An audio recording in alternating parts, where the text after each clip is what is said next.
Oh, I think. Wait, is that video they're showing? Uh,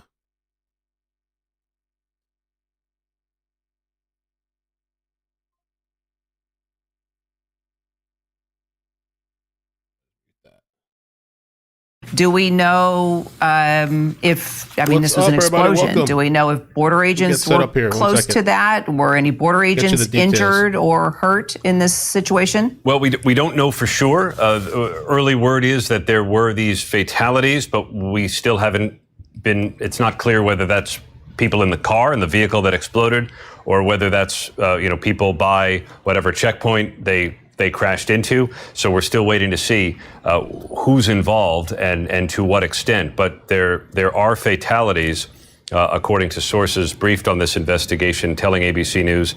And so they're working through that now to see who's who. They're trying to figure out whether the license plate is recoverable from the vehicle. We think it's a Mercedes that ended up exploding in this checkpoint. I think it is too. What is it about the vehicle that caused a preliminary stop? In other words, they weren't just given free passage over the bridge into the United States. It was there was something about the vehicle that sent that vehicle to a secondary screening location. And at that point, according to sources, the vehicle is seen on security camera footage speeding up and then crashing. And then the authorities will have to determine whether it was the crash that caused the explosion or whether there was something in the car. Oh, thank you, Carolyn. And as we're rolling these pictures, there is a part of this video that comes up, and I don't know if we can go to it exactly or if we have to wait to kind of roll through it, but there's the shot of the one car in the middle of the road, and you can see the plume. Here we go, right here. You see the plumes of smoke, gentlemen, but it's an overcast day. We know there at Niagara Falls it gets very misty. So there's some pictures on Twitter that show really clearly, I guess, before it got smoked out. But I also want to, let's just get a little bit of the preliminary information. Let's just go over this and then we'll look over at some clips and videos and stuff. So the Daily Mail here says, 2 dead in an attempted attack on Rainbow Bridge. Car entering the U.S. from Canada explodes at iconic Niagara Falls crossing, killing 2 occupants inside. This is what I was saying on the previous stream too. This is all just brand new information. This just happened. I hope that it's just these 2 idiots in the car that passed away. If it was like some sort of terror attack. Explosion came from a car trying to enter the U.S. from Canada. All 4 land crossings between the 2 countries are now closed. Fox News cites law enforcement sources who say the intention was a larger attack to kill more than the FBI Terrorism Task Force is investigating, but officials are yet to confirm the motive. Kill more. Okay. Oh, and FBI is investigating. It's unclear if anyone aside from those in the car were injured. The city of Niagara Falls says the explosion came from a car that was trying to enter from the border into the U.S. from Canada. It comes just 2 days after an intelligence report signaled increased risk of a terror attack in New York City. And so, and by the way, if you haven't been following the news, there's a lot going on. If you've been under a rock, or some people just maybe are not into that or whatever, the whole Israel Palestine thing, which is, it's been getting really, really, really tense. It's been going on for weeks. They recently worked out a situation where Hamas, which is this organization, terrorists, whatever you want to call them, people on the other side, freedom fighters, whatever you want to dub them, they have agreed, and so did Israel, to like release. So Israel's going to release, Hamas, they're going to release, I believe, 50, but Israel's going to have to release like 150 of their prisoners or something like that, plus like a pause in airstrikes, I think for like 6 hours a day or something like that. Some type of pause for 4 or 5 days, could possibly go even longer. And so New York has been like a place where there's been a lot of protests and support for either Hamas or the Palestinian people. So it's just been like a mess. It's been crazy in New York. I've never seen anything like this. The car just exploded. That's what some people do, freedom fighters. I personally think they're terrorists, but Yeah. there's a lot to that. There is a whole lot to that because, you know, Look how black the smoke is. Oh my gosh, Look at it's the getting smoke. worse. Yeah. Is somebody trying to put it out, or I don't know. I don't know. it's just spreading by itself? Our car is right there. My car is right on the side. Oh my goodness, it's spreading. oh shoot. Oh shoot. What happened? I have no idea. Could that be an That is my car right there. The gray one? Yeah, the gray one. I just hope it doesn't spread. It won't hit people here. What could have happened? Jesus. That's crazy. That's crazy. Never seen anything like this. Yeah, I really wouldn't be surprised if we start seeing more attacks.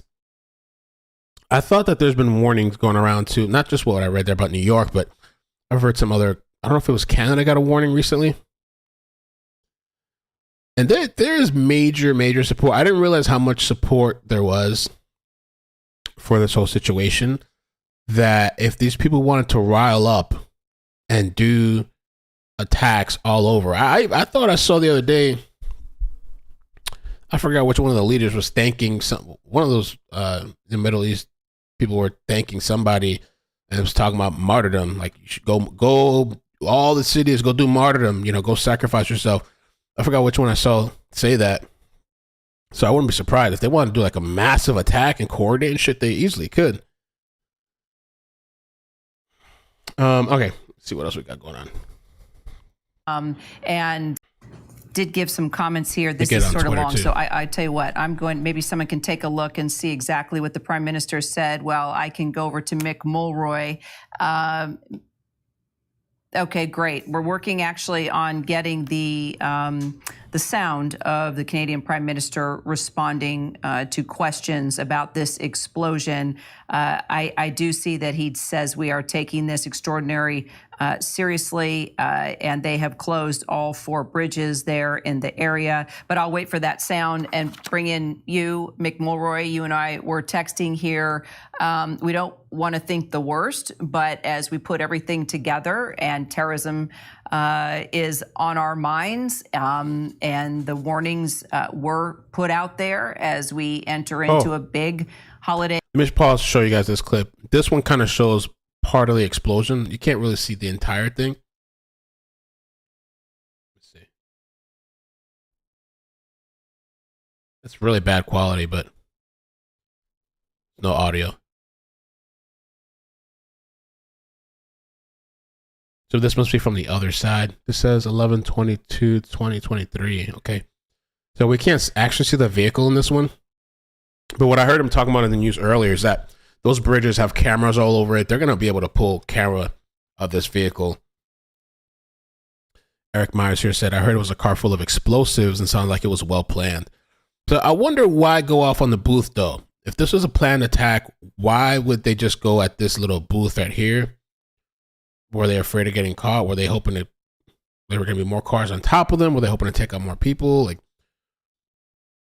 And I've heard of attacks like this. I've heard of some of these, suicide bombers. They have failed attacks where they just kill themselves, and that's like the best case scenario.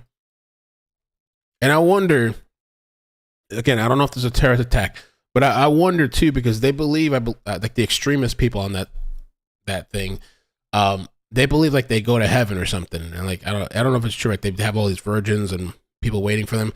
So if your attack fails, does that still count? Like, do you still, according to the extreme part of the belief, do they still go to heaven and stuff?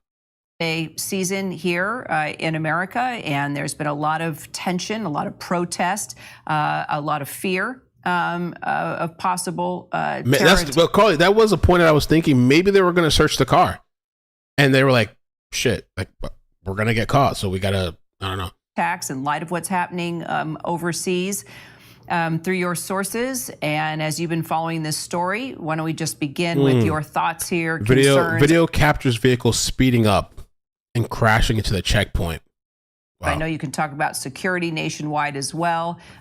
Please, Mick, whatever you can add to what's happening here. So, Kara, certainly we don't know what this is yet, and I think that is obviously prudent to find out. officially what the FBI, what the Department of Homeland Security thinks is. Purple said, think it still counts, but less virgins. It is clear from the director of the FBI's recent testimony that there is a heightened state of concern based on what's happening in the Middle East, particularly in Gaza, that we could be at a higher risk of attack for multiple different terrorist organizations. So I think that is something we are going to be looking at. If that is the case, this could be the beginning of multiple ones. But let's find out what it is first. But I think that is something the FBI is going to be looking at specifically, on just how this was conducted and who might have done this.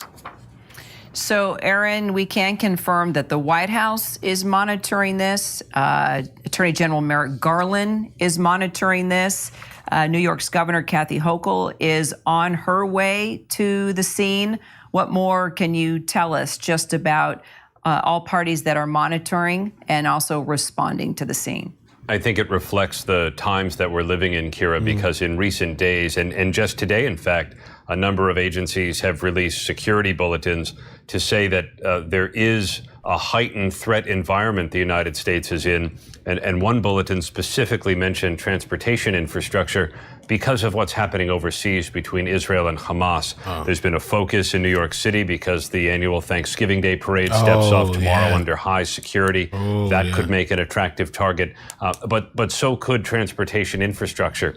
We should be clear, though, Kira, we're just not sure that's what this is. It appears the vehicle was coming into the United States from Canada and went through some kind of checkpoint and then was told to go through a secondary screening. Yo, so this just came out right now. Somebody, thank you, Cherry, on Twitter.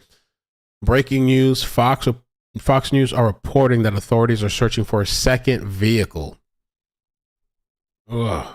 And then crashed Let's see if I can find at that secondary screening location after speeding up. That's what the authorities have seen on surveillance images, according to sources briefed on this investigation. So one question is, what aroused initial suspicion? And then was it someone who then panicked and figured they were going to get caught and then crashed and it was a big vehicle fire, in other words, that caused the explosion? Or was it something more nefarious? And that's what the FBI is trying to dig in now. Kira, the authorities are being very cautious about putting a label on what this was. Absolutely, and we'll remain cautious as well. Aaron, thank you very much. And I am told now that we have that moment that Prime Minister Trudeau was asked about this explosion there at the Rainbow Bridge. Let's go ahead and take a listen to I don't see the second vehicle yet, though. I'm trying to find that. We are in close contact with U.S. officials and will continue to work closely with them. We will continue to be engaged. We will provide updates. Updates I can give right now is there are 4 border crossings that are right now closed: Rainbow Bridge, Whirlpool Bridge, Queenston Bridge, and Peace Bridge. Additional measures are being contemplated and activated at all border crossings across the country. We are taking this extraordinarily seriously, and Mr. Speaker, I will have to excuse myself now to go get further updates and work on this very serious situation. Thank you, Mr. Speaker. Aaron, clearly all hands on deck here. So I got to find that too. Yeah, and I think the Canadians are going to be interested in finding out, who was in the car. Were they Canadian citizens? Were they, were they up to no good, or were they up to even criminal activity? And what's that about? And how were they stopped? What were the? I knew I saw this over a week ago. There was reports, there were at least 2 reports I saw, where it says UK raises terror threat level for Canada.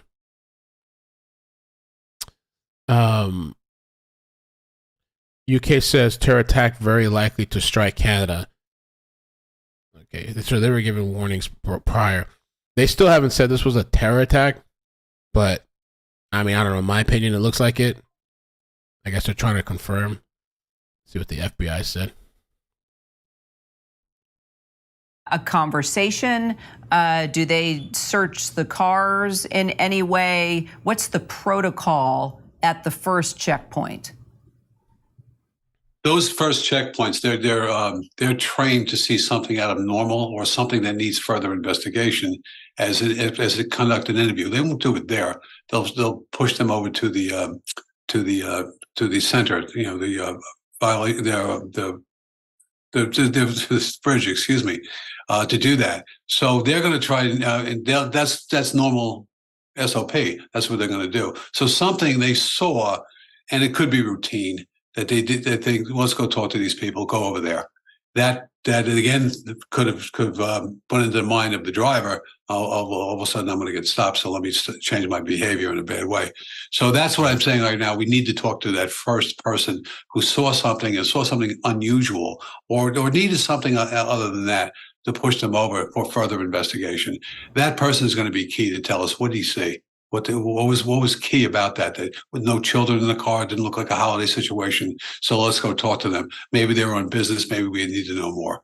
The fact that it was a Mercedes is also could be revealing as well. Was it a rented car? We don't know.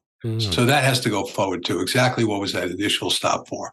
And that's what we'll find out when we talk to the Border Patrol agents on the scene. What was their gut? Why did they do that? It's important to understand that. But also the fact that he or she accelerated into that bridge crossing. That's key right there.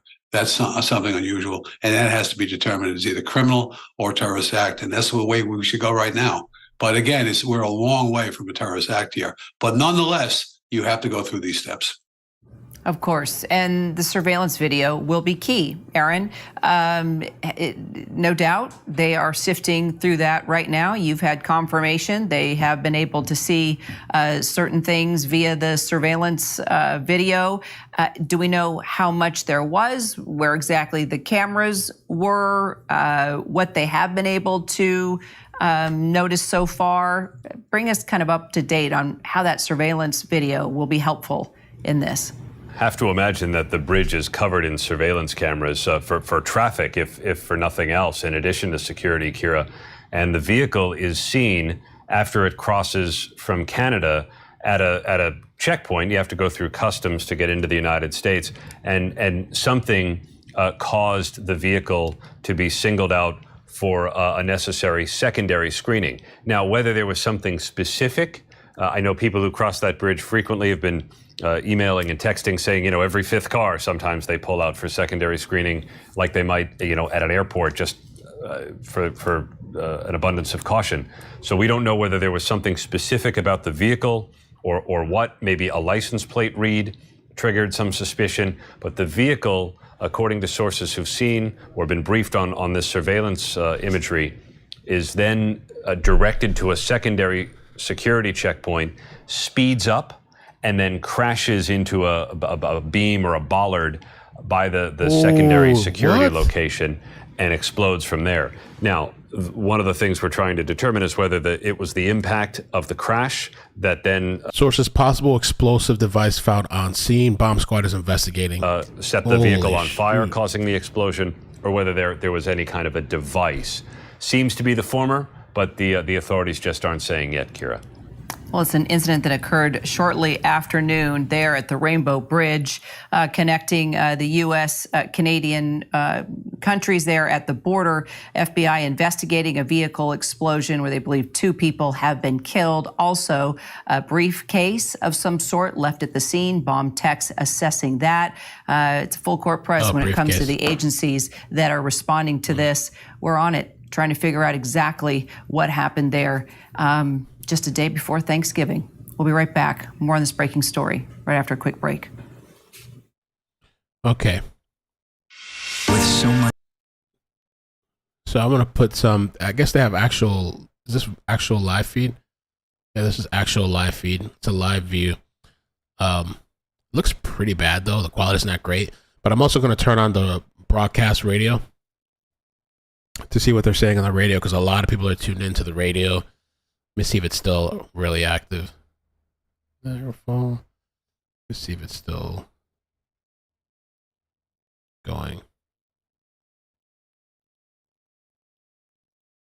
Oh, it's like 5,000 people. That'd be more. Okay.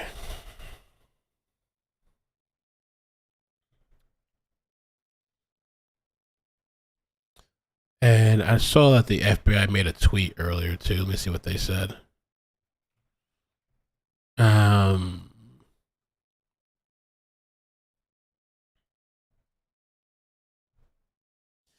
Okay.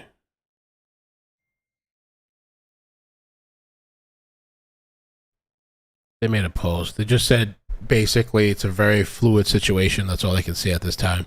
They're investigating. Okay.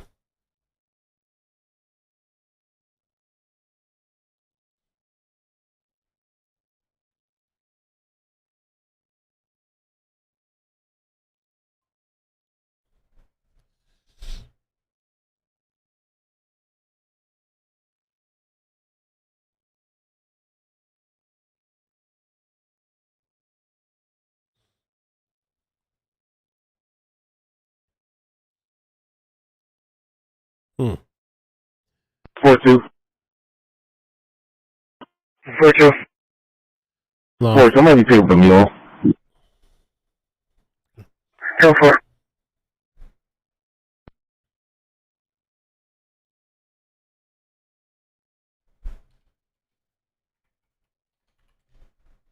Amber, thank you for the 17 months. Says thanks, Mel. Thank you. Let's see what else they got. Oh, this is a better camera, actually.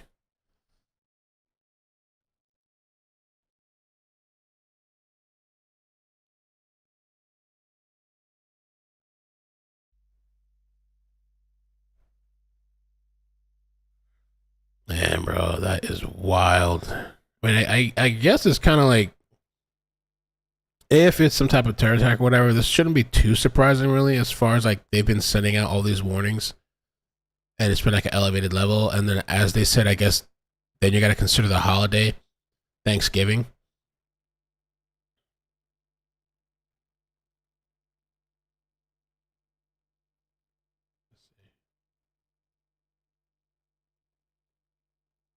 Have been trying to, if that's what it proves to be, to have blown it up at the checkpoint or to have just driven it into the United States and selected a different target. We don't know, and I suspect we will find out fairly soon. But that's what it sort of looks like so far. Yeah, so true. And these news updates will continue to come. It's very, very fluid right now. And I just want to get your thoughts there, Thomas. If you get, since you know the area, if you could just tell us a little bit about this bridge and just how popular it is for a crossing between New York and Canada. Today, a couple. Oh, it's extraordinarily popular because it is the bridge that is literally right next to both the Canadian and American Niagara Falls. You guys, I'm on 1 minute right now. The bridge, you get an incredible view of the falls. And if you cross over to the Canadian side, there are a number of towers, observation towers people have put up. Happy Thanksgiving. It's an absolutely beautiful part of the country. So it has fairly heavy traffic. And given that this is Thanksgiving weekend, I would expect that traffic to be even greater because numbers of people might very well live in Canada, work in Buffalo, and so on. So I would expect that it's also a convenient crossover if you're trying to go from there over to Michigan via Detroit. So I would expect today that the traffic on the bridge was extraordinarily busy. And unfortunately, the 3 other bridges at that along the Niagara frontier are now all closed because you have to take seriously the possibility this is one of several proposed attacks. Yeah, and was this something maybe that if it does intend to be 100%, if this was terror related there, was this something that could have been set off prematurely? It seems like having a explosion at a border crossing, while there is a lot of people there, it seems like if you were a terrorist, you would want to go maybe deeper into New York than detonate. But maybe you can help our viewers try to navigate the thinking of a terror objective. Oh, I think the bridge itself, let's be really clear. You're not going to blow a bridge up with a car bomb from on top of it. You'd have to, and I'm not an engineer by way of just full disclosure, giving tips. But you'd probably have to put explosives on the braces holding it up underneath. And nobody's going to be able to get close enough to do that. On the other hand, if you can look at what has been accomplished just by if this is what it is, a failed attempt, you've shut down an entire border.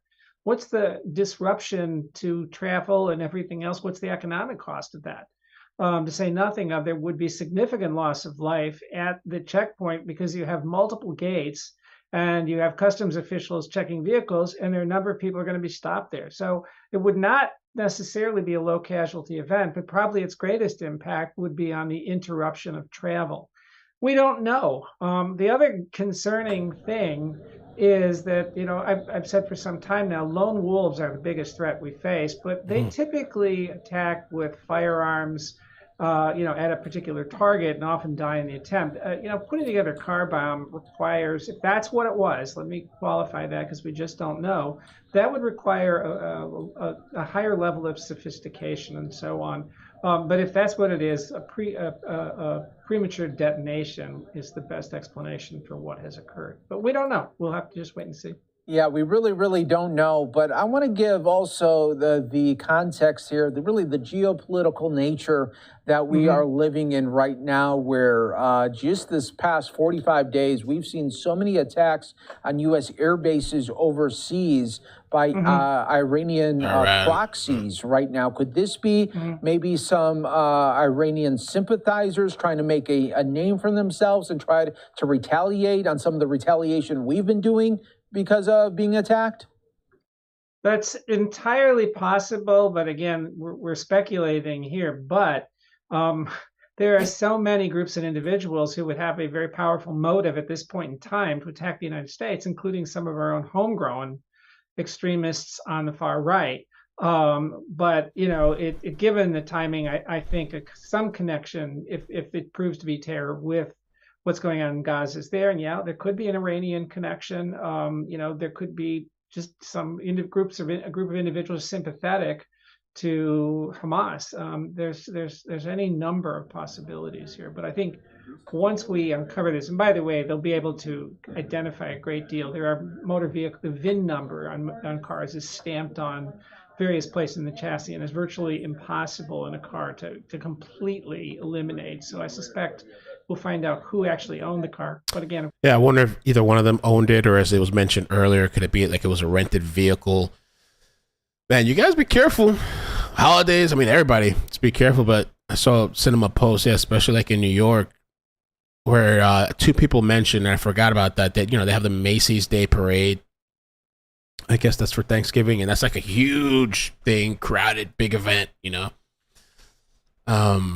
I'd kind of definitely be on high alert. I'm going to be keeping it low key as always, just going to be at my family's house. Amanda, thank you so much for the super chat. It says happy Thanksgiving, Mel and Princess. Thank you. Of course, it could also have been stolen. We don't know. Yeah, or stolen. Yeah, we just don't know. That's a possibility. And maybe you can help our viewers here as well when we're talking about this checkpoint area here. And of course, there's going to be a lot of law enforcement there at the checkpoint. But when you're getting closer to it, before you actually hit the checkpoint, and I'm not talking about just this location, but just so many checkpoints across our country at the borders here, it seems like it would be hard to even try to stop another potential wave of somebody doing this until they get to that checkpoint, because you just don't know what kind of car. It doesn't look like it's going to be a terror related until, unfortunately, it is too late. Well, exactly right. This is something we were concerned about. I remember talking about this in the immediate aftermath of 9/11, that the amount of traffic, particularly. So there's some people on Twitter saying this.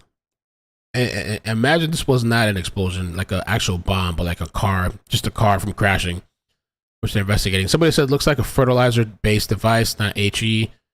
Look how slowly it exploded. Somebody said if that was a bomb, the building next to it would not be standing anymore.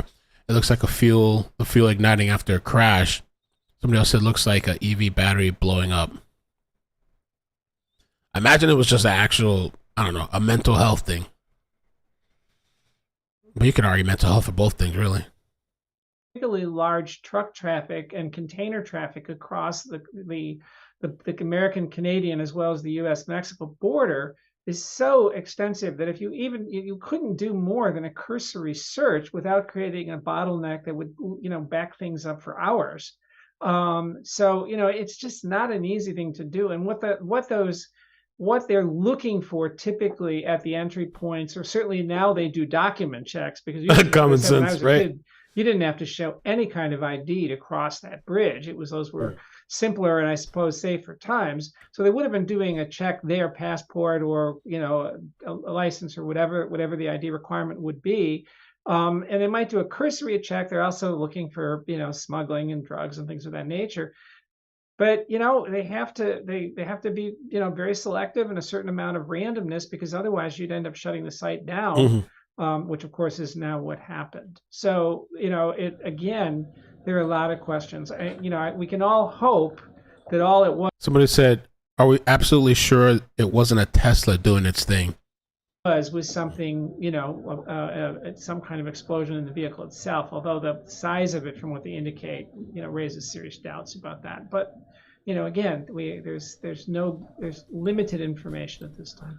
Yeah, it's so limited, and it's so hard to try to continue to really dissect when these images are just so few, and really the details are even more scattered right now. But we really appreciate you coming on here on Live Now from Fox and giving us some insight here on this matter that will be talked about not only today, but into the weekend as this investigation does get going. But again, we appreciate you here on Live Now from Fox, and thanks so much for joining us here as always.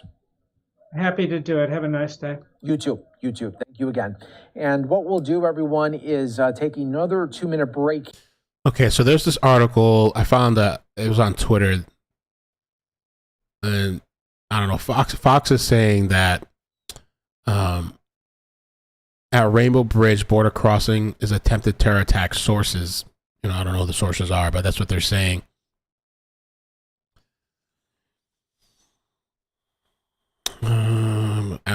Alexis McAdams was an attempted terrorist attack.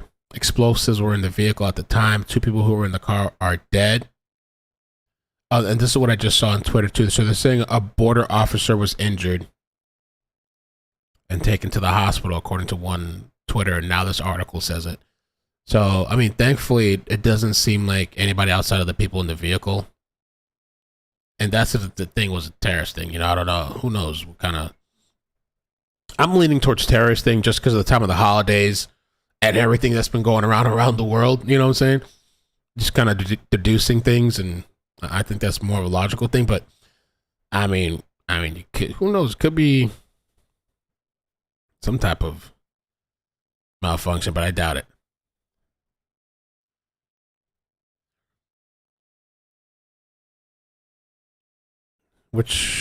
One person injured, a 27-year-old male who was taken to Niagara Falls Memorial Hospital with minor injuries. Oh, this says minor, okay. Including back pain and minor cuts.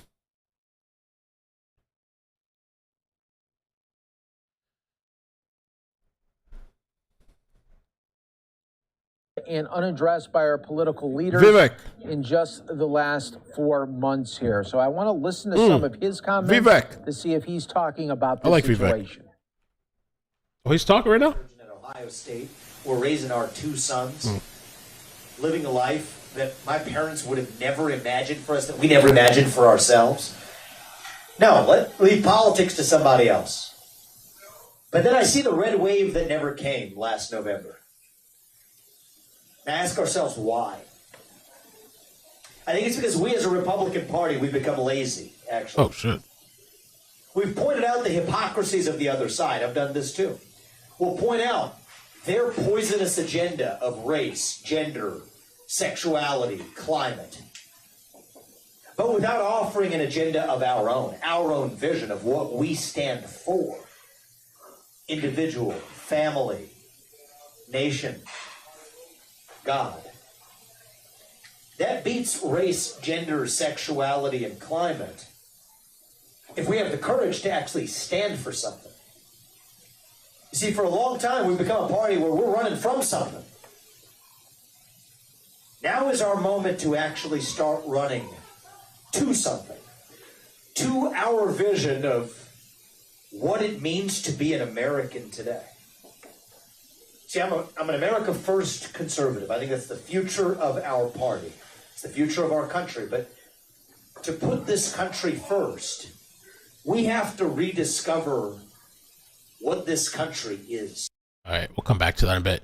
We'll just see if they have any other new information on this. He did make a Twitter post I can read regarding this. So a lot to unpack there. First, as it relates to your question, this incident occurred at the border crossing between Canada and the United States. The Customs and Border Patrol has primary jurisdiction at those ports of entry, at those points where the borders meet between the two countries. Now, if this were to turn into a terrorism investigation or a terrorism incident, the FBI would have the lead, but they would work closely with CBP, Canadian officials, as well as state and local law enforcement to conduct that investigation. I just want to, we're very preliminary here. A lot of the information we're getting may turn out to be accurate in the future, may not. So what law enforcement is going to be doing right now, and this includes DHS law enforcement, would be seeking to identify the individuals in the car. They would do forensic testing to see if there is any chemicals to suggest that the explosion was due to an explosive device, or was it the car exploding as a result of the high-speed impact that we've been discussing earlier. They would be looking at whether these individuals, once they're identified, had been communicating with others. In particular, they'd be looking at whether they were communicating with known or suspected terrorists. They would look at their... Let's check this out. This is interesting, too. This is a witness that I guess saw it happen. My wife and Oh, thank you, Elizabeth. Appreciate the 20. Thank you for the super chat. Says happy Thanksgiving, Mel, and all in the chat. Thank you. we're walking down Main Street Oh, here. horrible audio. Hold on, I'm going to try to bump it up a little bit, but that's going to make everything else that doesn't sound good louder, too. Or the captions work, too, I guess. And my wife and I were walking down Main Street here, and the car was coming flying back here, like over 100 miles an hour. We could hardly see me. It was going that quick. There was a car in front of him. He swerved around it, and then it looked like he hit the fence, and this fire started, and then all of a sudden he went up in the air, and then it was a ball of fire like 30, 40 feet high. Wow. I've never seen anything like it. It was really incredible. I'm sorry, sir. You were walking. Where were you walking? We were walking up this way. Yeah. Yeah. And then describe it again. So Okay, so we were walking up. Turn towards us. Turn towards us. Sorry. Yeah. So we were walking up the road, and we seen this car coming down towards the border, and he was flying over 100 miles an hour. There was a car in front of him. He swerved out, went in front of the car, hit the fence, went flying up into the air. He hit, I think there was a elevation part. He went up into the air, and we just seen the fireball, and that's all we could see. It was just covered in smoke everywhere. So the car was coming from the U.S. into Canada, towards Canada? Yes, it was going towards Canada, yes. Okay, did it actually... That's so weird because all the reports that we're seeing, I thought they said it was coming from Canada into the U.S. I don't know if he's confused. I mean, I guess he's a witness at the thing there, so he would know. We just seen the fireball, and that's all we could see. It was just covered in smoke everywhere. So the car was coming from the U.S. into Canada, towards Canada? Yes, it was going towards Canada, yes. Okay, did it actually hit towards the bridge? Where was that elevated area? There was a fence there that fenced off around there. It looked like it hit part of the fence because it's all damaged. And then it went elevated up, and then it went up into the air, and then it was just a fireball and smoke everywhere. And did you see officers like pulling weapons or doing anything like that? Not till later. I had never seen them pull a weapon, but it took about 10 minutes for, like, the border police were there obviously, but it took about 10 minutes, and all of a sudden there were just police everywhere. All right, did you hear any other noises or anything? We heard a big bang. Yeah. Real loud bang, and then you saw this car and the explosion. Yeah, and I said there's no way that guy's going to stop. There's no way he can stop. He's just going too fast. You couldn't tell if it had what kind of license plates on it? Or No, we couldn't, no. Well, how would you describe the car? It looked like a Chrysler 300, but somebody told me it was a Bentley. But there's similar cars in that, so yeah. Okay. And he was swerving as he was going down this road here, fishtailing, because he was going so fast. Were there any police cars following him? No, I didn't see not one, no. And we waited, and we actually walked back to the border, and then we were there about maybe 10 minutes, and the police all started to come. How many people could you see? How many people were in the car? Do you think No, just the driver? I have no idea. No, we couldn't see. It was just, he was just going so fast. You never saw anything like this before? I've never seen anything like this. It was just incredible. The fire was so high up in the air. My only concern was I hope nobody else got hurt, because if anybody was in that way, I don't think they would have survived. Did you see any ambulances or? They came after, but it was quite a bit after. The fire trucks are there obviously first, and then the police came, and there were all kinds of police that came, and then the ambulance came after. You couldn't see anybody being put in the ambulance? No, I couldn't. No. Okay. Did they talk to you? Did they question? They got my number. I told them I seen what happened, so they took my phone number down. They said they would contact me if they needed to. Wow. Okay, yeah. An incredible experience. It's wow for sure. Yeah, it is. Yeah. All right. So that first bang you heard, sir, was that after you saw it fishtail? It was, well, he was going down here fishtailing. He pulled out in front of another car, and then I think that's when because he was going so fast, he hit the fence, and there was a fire then. But then when he went up again, he must have hit the building, and then there was a big noise, and then the flame just shot up in there, and there was nothing but smoke, then you couldn't see nothing. So do you think it actually hit like one of where the bridge inspectors are, or do you think it was a fence more? He hit the fence, and then after that, I'm not sure. Side, it was on the right-hand side, and then the car, I think, veered off to the left a bit. I don't know what hit after that, Tiffany, because you couldn't see from the smoke from the first hit of the fence, because there was a flame then. Correct. Already. Would you say like 20, 30 feet? Yeah, I would say when we seen the major, it was at least 30 feet. Yeah. And it was the car you think that blew up? I would say so, but I don't know for sure because I don't know what it hit.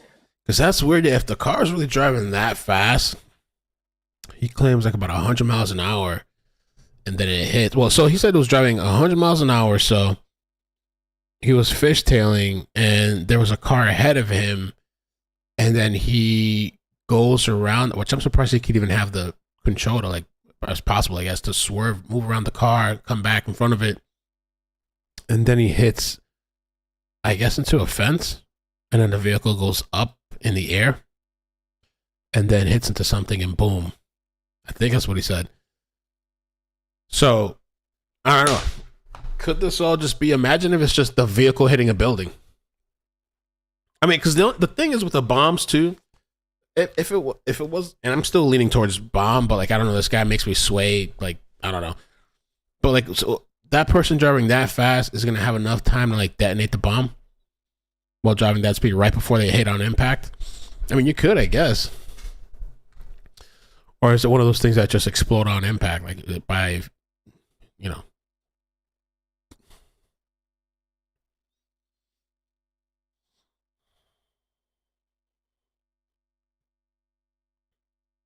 That's weird. I want to see some more witnesses. Social media footprint to see if there was anything in social media that could provide insights. They'll interview people associated with these individuals to see if they possibly had associations with terrorism or terrorism causes. They're going to be reviewing video and other information because they'll want to try to determine, was this a terrorist incident or was it an accident? I just want to, again, for the people that are just coming on, let you know there has been a car bomb that went off on the United States side of the U.S.-Canadian border at the Rainbow Bridge near Niagara Falls. He said the United States side. All four crossings in the region are but yeah, so are closed both directions. So if you're waiting in line to get across the border from Canada to New York or vice versa, turn around and go back home because you're not getting across today. The FBI is searching for a second, possibly. That's interesting. Somebody to say, Nick the Hat said, the interview you're showing, a lot of reporters deleted it. No idea why. Oh, I don't know. Let me download. Oh, let me just keep this on a record in case. Yeah. I don't know why. Connected vehicle and believe that this might be part of a larger planned attack, which would include an attack on the Thanksgiving Day Parade, Macy's Thanksgiving Day Parade in New York City. Hey, the FBI is advising people, if you can, to stay away from New York City this weekend, to stay out of the city. And they are investigating. That's about all we know right now. But the most we can do is to pray, like you said, Tim. So let me just ask you if you wouldn't mind closing us out with a word of prayer for our country. I would. Father, thank you that you declared in your word that you are very present help in times of trouble. And so, Lord, our hope is not in anything we do. Our hope is in you. And Father, I pray for every person that's listening right now that may have a spirit of fear because they're hearing all these things, that you would remind them that you are the Prince of Peace. There's none like you. You are fully able to help and to heal and to restore all that is broken. So, Lord, our hope is in you. Father, I do pray for our nation. I pray for healing, spiritual healing. I pray for many of the challenges that we're facing, that you would do what only you can do, Lord. That you would touch people's hearts, touch people's lives. May the gospel go out strong in this season, Lord, because we know this season called life is going to end, and it may end soon for many of us. And we pray, Lord, that as we bow before you, we would hear, well done, good and faithful servant. Lord, I pray your protection over Chuck and the teams, and I pray for all the folks that are deployed right now. I pray your hand of protection over them. And Lord, again, I pray that in the midst of all of this chaos, that our eyes would look up and we would see you, because you're the only one that can bring peace to this situation. Yes. So Lord, we love you. We thank you that we get to come to you with our trouble. You said, cast all of our cares upon you. So we ask you to do what only you can do, Lord, and we're going to give you the praise and the honor. And we ask everything in Jesus' name. Amen. Amen. Thank you, Tim. Folks, if you want to follow Tim, you again go check out his podcast here. All right. Thank you, Death by Chocolate. Thank you for the super chat. Appreciate that. What's up, Deviled Eyes? Thank you for the super chat, man. As your Arab friend, I will say this sounds like our BS. If witnesses' accounts are accurate. You're not Arab, are you?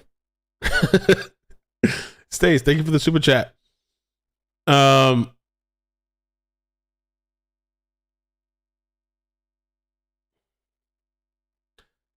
know, right? Amen. I don't want to be rude. I know some people are into that, but I also don't want to be rude and interrupt the prayer, you know? So there's kind of more talks happening about this whole, some people are like, well, what if it's a combustible battery? You know, I don't really know how those battery vehicles work or whatever. There is talk of a vehicle bomb, or if an electric vehicle battery combusting. We will bring you the details as they unfold. I mean, like they said, identifying the vehicle who it belongs to. Didn't they mention the thing being a Mercedes or something? I wonder if they confirmed the actual type of vehicles, that we could find out. But it could even just be a regular battery can explode like that, right? It doesn't have to be like one of those.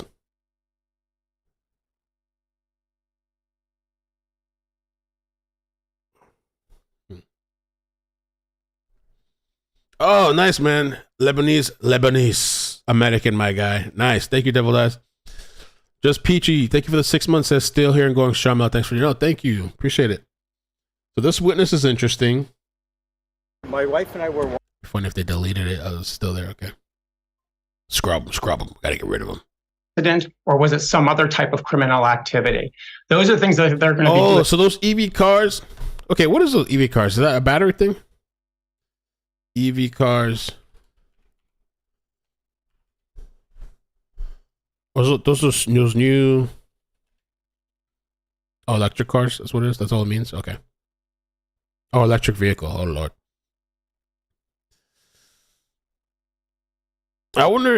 In the short term, probably confirm it. I'd also just say that law enforcement is already at a heightened state of vigilance. The threat environment we're in right now is dynamic because of the conflict abroad. It was already dynamic because of the threat conditions that we're experiencing. So they're going to look very, very closely at this, and they're going to assess whether additional security measures elsewhere are warranted. All right. John, Luke, Mick, Bob, and Aaron, thank you so much. Stay close. We're going to continue our breaking news coverage here. If you're just tuning in, vehicle explosion there at the U.S.-Canadian border. A car coming from Canada into the U.S. caused suspicion at a first checkpoint. As it was moving to the second checkpoint, it sped up and it exploded. We don't know if it crashed into something, if there were indeed explosives inside of that vehicle. The FBI is leading this investigation, multiple agencies on the scene, bomb techs checking debris as we speak, also forensic experts on the scene there looking for DNA. And as you just heard from John Cohen, all types of assets being utilized to find out who these people were, what their intentions were. Is there anything on social media? Did they leave any trail behind? In addition to a briefcase, suitcase type of bag that's being looked at right now, the bomb squad assessing that. We have a lot more news to bring you. We're going to take a quick break as we follow this developing. California. London. Streaming. Are you ready? Rainbow Bridge. Terrorist attack. There's all kinds of things trending now on Twitter. Rainbow Bridge.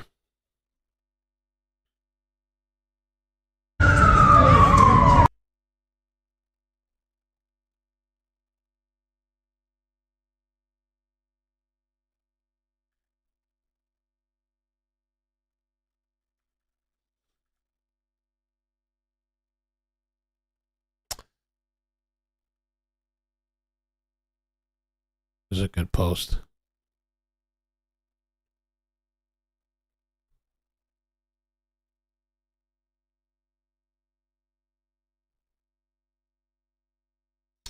Yeah, Kyle Taylor. I feel like I just saw you in the chat, Kyle Taylor. I think. But yeah, he posted a clip. I was thinking of clipping that too. I didn't have time. But he posted a clip of this guy here telling the story, which we just watched. My wife and I were walking down Main Street here, and the car was coming flying back here, like over 100 miles an hour. We could hardly even see me. It was going that quick. There was a car in front of him. He swerved around it, and then it looked like he hit the fence, and this fire started, and then all of a sudden he went up in the air, and then it was a ball of fire like 30, 40 feet high. I've never seen anything like it. It was really incredible. I'm sorry, sir. You were walking. Where were you walking? We were walking up this way. Yeah. Yeah. And then describe it again. So okay. So we were walking up. Turn towards us. Turn towards us. Sorry. Yeah. So we were walking up the road, and we seen this car coming down towards the border, and he was flying over 100 miles an hour. There was a car in front of him. He swerved out, went in front of the car, hit the fence, went flying up into the air. He hit. I think there was a elevation part. He went up into the air, and we just seen the fireball, and that's all we could see. It was just covered in smoke everywhere. So the car was coming from the U.S. into Canada, towards Canada? Yes, it was going towards Canada, yes. Okay, did it actually hit towards the bridge? Where was that elevated area? There was a fence there that's fenced off around there. It looked like it hit part of the fence because it's all damaged, and then it went elevated up, and then it went up into the air, and then it was just a fireball and smoke everywhere. And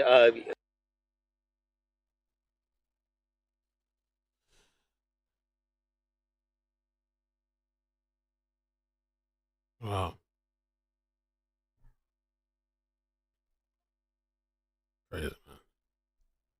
Concerned about as a country, the FBI putting out security bulletins. We have been on high alert nationwide as we were coming into the Thanksgiving holiday, where we have big gatherings, in particular, the famous Macy's Thanksgiving parade that's set to take place tomorrow. We knew that security had been increased just to keep all eyes on that large gathering, because we've had so many protests and a lot of tension since this war has broken out in the Middle East. And so there have been concerns of attacks or terrorism attacks, and yet we have not been able to confirm that indeed this was related to terrorism. There is a lot of concern, and law enforcement has been on alert, concerned about a situation like this. And we can tell you the White House is monitoring this now. We also heard from Canada's Prime Minister, Trudeau, was speaking at Parliament, telling the Speaker of the extraordinary,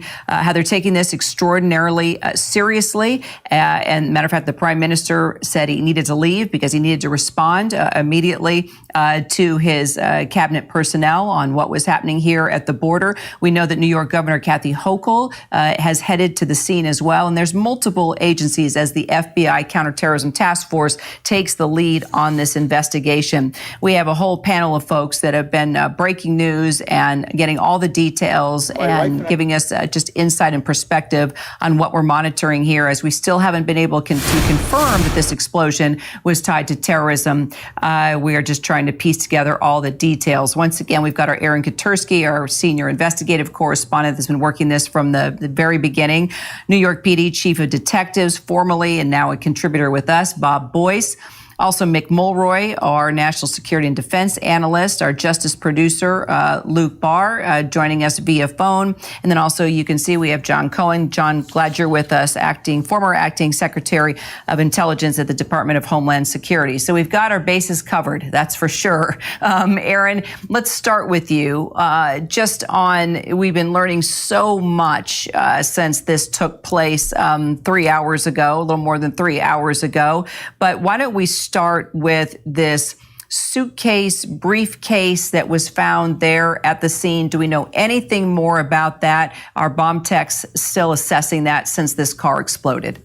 We believe whatever this was, briefcase, suitcase, did not pose an immediate threat. Our sources are now telling us so far that there appears to be no evidence that there were explosives found at the scene. They're still checking, and they are not, giving a firm yes or no. But our sources are leading us away from the idea that there were explosives found at the scene where the vehicle exploded. It was just after noon when that vehicle was trying to or had crossed the Rainbow Bridge, encountered a checkpoint, and then was directed for secondary screening for some reason, sped toward the secondary screening location, and then crashed after getting to a pretty good rate of speed, we're told. The impact of the crash appears to have been what caused the vehicle to blow up, but authorities are still assessing the area, trying to figure out exactly what had happened. Kira, within the last several minutes, our sources are also leading us away from the idea that this may have been an attempted terror attack.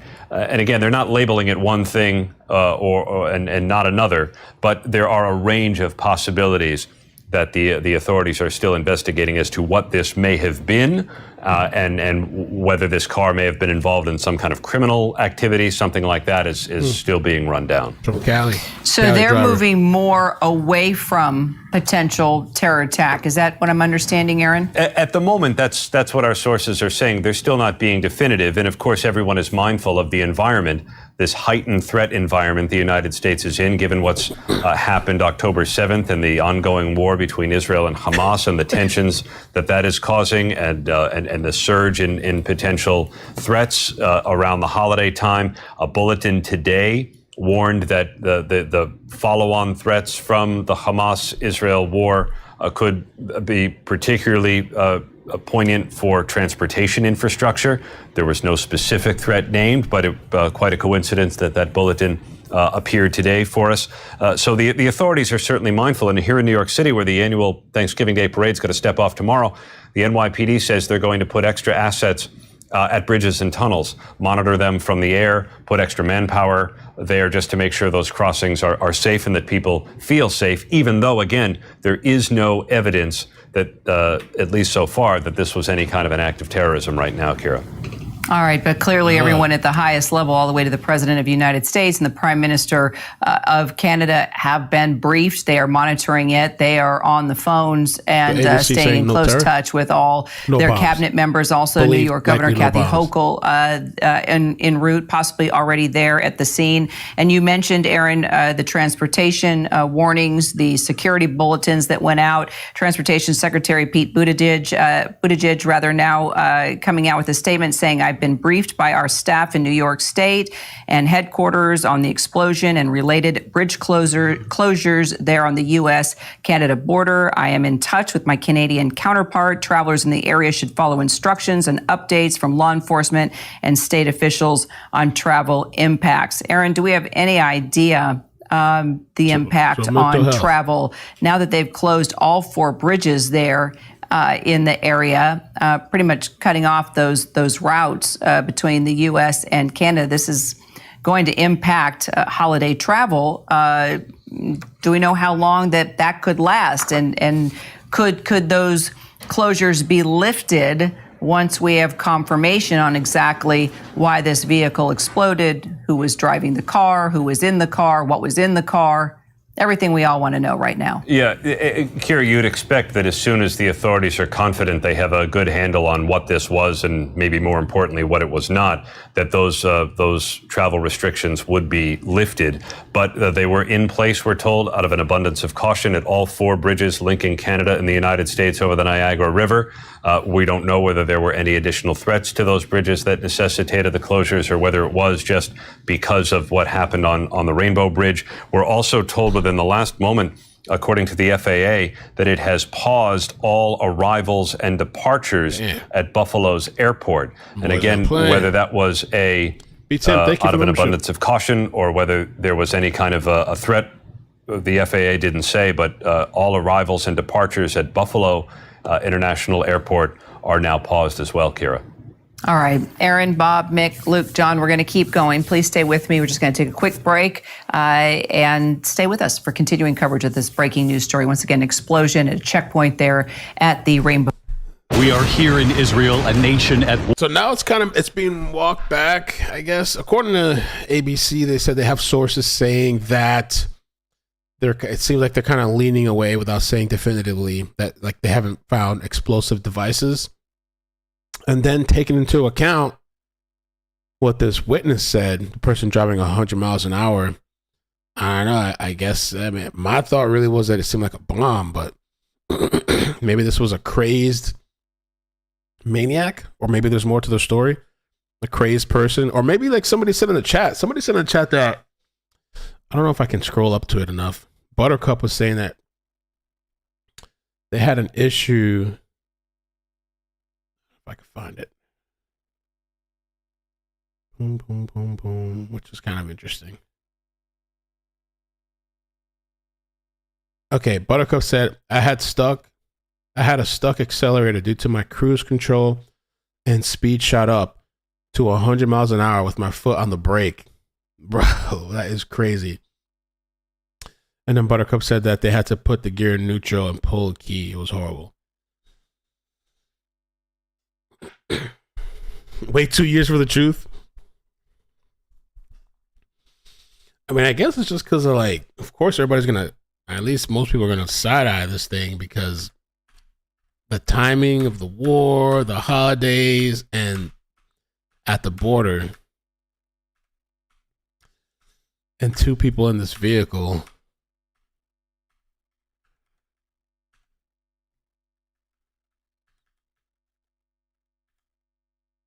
Explosion involving a vehicle on the Rainbow Bridge to the incident. We're connected to the incident. The FAA is now reporting also that it has paused all arrivals and departures at Buffalo Airport. Also, security increased there at Buffalo Airport.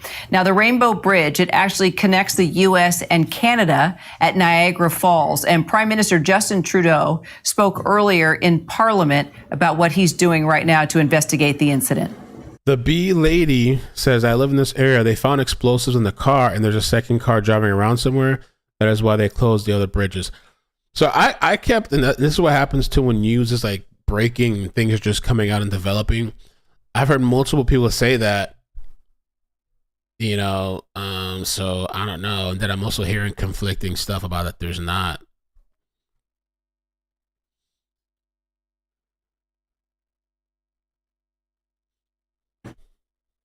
We are in close contact with U.S. officials and are being contacted. There has been a lot of conflicting reports. Right? We can talk about the fact that we have been on high alert. There has been added security around the country. We've got tensions with this war in the Middle East right now. We've seen the protests here in the United States. We've seen the violence that has taken place because of that here in the United States. So there has been, law enforcement has been on edge as all of us as well. We have been on edge too. Also going into the holiday, big gatherings, a lot of traveling. It is a prime time for an attack, but still, 4 hours, almost 4 hours since this attack. Wouldn't you think we would know something by now if indeed this was as nefarious as some feel it may be? So, Kara, I do think they have a lot of information. They're probably making sure that they do all the analytical work before they make a public statement. I think to John's point previously, that they're going to treat it as a terrorist attack until they have information that it wasn't, which we shouldn't draw too much conclusions from that. It's just because that would be the most dangerous course of action from what we're seeing right now. But we don't know yet. But because of the heightened alert that everybody said, Director Wray recently gave testimony that because of the situation in Gaza, because of all these international terrorist organizations calling on their followers to conduct terrorist attacks, that is one of the things they're going to be looking at. Doesn't mean it's it, but it is something they're going to be looking at, because if it is, then they'll look for potential follow-on attacks. And that is something, of course, they would like to stop. But I think this is going to be looked at in that vein. And I do, to your point, think that they'll be coming up with something fairly soon to let us know what they think this was and what they think this wasn't. Bob, what's your take at this hour, 4 hours in? So 4 hours in, I'm looking at that vehicle and what's left of it. What's retrievable that we can is actionable intelligence that we can identify these individuals in the car, and that's what I'm thinking right now. I've seen some pictures, some pretty extensive damage on the car. But what can we get from that? What can we get from witness statements to help us identify these persons in the car? That will bring us a long way. Will we know going into the day and into the night? I think we'll know a lot more, and in the overnight. So we're gonna find out a lot of information about this. But right now, it's all about that car and what we can find from it. All right, and so John, let's see, I've got Bob, Mick, Daryl, and John with me. You still with us, Daryl? I am indeed. Okay, so a number of things to look at in an investigation like this, and maybe at this stage of the game when there have been a lot of conflicting reports. I mean, intelligence is intelligence, and you would think you'd be able to pretty quickly track down through license plate whether this was a rental car or if it was owned by someone. If you've got forensic experts on the scene, there's 2 fatalities, DNA testing. I mean, clearly all the agencies are there. They have everything. They've got the crime scene. They've got the car. They've got license plate. They have debris. They have DNA. So, we are 4 hours into this from happening. How soon do you think we can find out if indeed this was an attempted terror attack or it was something else? Aaron Katursky pointing out this could have been drug runners. This could be some other type of criminal activity. But we're all sensitive right now due to the security bulletins that have been out, the ongoing war overseas, the protests and attacks that we've seen here in the U.S. Because of that. I think the concern is justified 100%, but clearly we don't want to jump the gun on anything. Just as an example, I think it was within 24 hours, we were pretty clear that Hezbollah, that we thought may have been involved in the Oklahoma City bombing, was not involved and that there was not a foreign nexus to it. Similarly, in the San Bernardino example that I gave earlier, I think within 24 hours, not much longer than that, we actually had an officer in our office who had been involved in the Boston Marathon bombing. So we sent him to work side by side with our state, local, and federal officers who were investigating the San Bernardino. And again, quickly able to identify that while the wife did have Pakistani citizenship, that there was no foreign influence outside of the lone wolf concept. There wasn't an actual organization that she was tied to or that they were tied to. They just stepped up to the call from ISIS, I believe it was at the time, to go out and wreak havoc. So that's hopefully what we're seeing here, that it is not a state-sponsored type of attack. But by this time tomorrow, Kara, I think all of that will be fairly clear and reported. All right, and our Aaron Katursky, our senior investigative correspondent, has been talking to Canadian officials. And it says here, investigators are continuing to work to determine the path of this vehicle. Canadian officials now telling ABC News the car did not come from the Canadian side. That's why our involvement is minimal, said the Niagara Regional Police Service in Canada. So Canadian officials saying the car did not come from the Canadian side. All right, let's bring in John Cohen, former acting undersecretary for intelligence at the Department of Homeland Security. Thank you for the 5 months. So why the back and forth here, John? And how do you see this playing out now that we know the car did not come from the Canadian side? Yeah, so as we've discussed multiple times today and in previous incidents, early information is often garbled, inaccurate, and part of the goal, the objective of investigators is to get an accurate picture. What I'm hearing from law enforcement sources is that the vehicle was departing the U.S. side, approached the bridge at a high rate of speed, hit a Jersey barrier, flipped over, landed adjacent to the booth that incoming cars from Canada would be inspected and blew up. And based on the positioning of the vehicle, that could lead to some of the confusion. Also, to your earlier question about identifying the car, depending on the size of the explosion, and the heat generated by the explosion of the vehicle, debris may be scattered over a broad area. So they're going to have to find a license plate. They're going to have to locate the vehicle identification number so they can then run that vehicle, identify who owns it, who may have been driving it. So, I think we're going to get a lot more clarity in the upcoming hours, as Bob said earlier, and I think we'll get a more accurate picture relatively quickly. Okay, so Bob, what's your take? Now that we know, according to Canadian officials, and I'm also seeing here, the consensus is now among American officials also that the incident started and ended on the U.S. side of the bridge and the car did not cross the span. Your thoughts now, Bob? Sure. If I'm an investigator there, Kira, I'm actually pleased with that because now I can do my search, my canvases, my video canvases on the New York side to see if we can get a better picture of these individuals, backtrack where they came from through traffic video, whatever you have, plate readers, and then go from there. So that actually helps investigators. You're not involving the Canadian authorities. It's just yours, and go back that way and see if you can get some kind of ID on their facial ID from them at some point in their travel.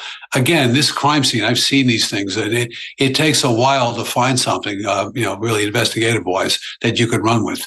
So hopefully they get that VIN number. If they have the engine block, they can get the VIN number if they know what they're doing, and they do. So that helps a lot, and that'll further along the edge. So they cleared that up at least, because when we first started this, I mean, the impression that I got is that it came from the Canada side. It was trying to come from Canada, go from Canada to the U.S. and the impression in my head is like it went over a bridge and all this stuff. It didn't. And according to the witness and in multiple reports, they're saying it was from the U.S. to Canada, but they didn't actually. I don't even think, and as Carly was saying, I don't even think they crossed the bridge or anything. They were doing 100 miles an hour like a lunatic. I don't know why. And supposedly hit a fence. The thing went up in the air and like flipped or some shit. And I think it ended up like on the other side of the booth. I guess they said towards as if like it was oncoming traffic. So that's where the confusion came from. But now he's saying that this would actually make the investigation a lot easier because you have everything on one side and all the cameras and stuff. You can just kind of focus on one side of where to look for stuff. There was also earlier, there was talks about they were looking for a second vehicle, but I haven't seen any reports about that. I was trying to find stuff. I didn't see that. The two occupants in the vehicle are dead. There was somebody, one of the people that worked there, they were injured, but nobody was actually killed besides the two people in the vehicle. So, I don't know. Really, really strange story. Don't really get it.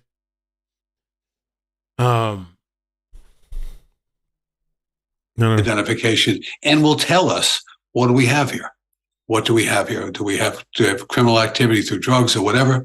Or do we have a terrorist issue or something else? So therein lies the issue too. We have a long night in front of us, but I think information, once it starts coming in, will come in quickly. And the weird thing too, because that witness, Mike Gunther, so he said that he saw a vehicle speeding toward the crossing from the U.S. side of the border when it swerved to avoid another vehicle. crashed into a fence and exploded. All of a sudden, he went up in the air, and it was a ball of fire, like 30 or 40 feet high. I never saw anything like it. And I'm told we have new video now that was taken just following the explosion. Let's go ahead and roll it. We'll talk about it. Right, Carly, that's true. Yo, oh my God, are they all right? Astaghfirullah.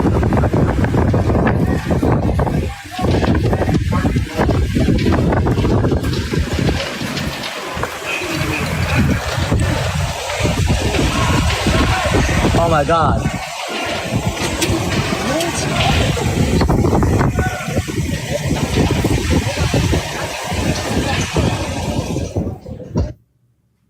All right, so I'd love to get all of your impressions now that we have a better look of the actual explosion there. You see where the car was on fire.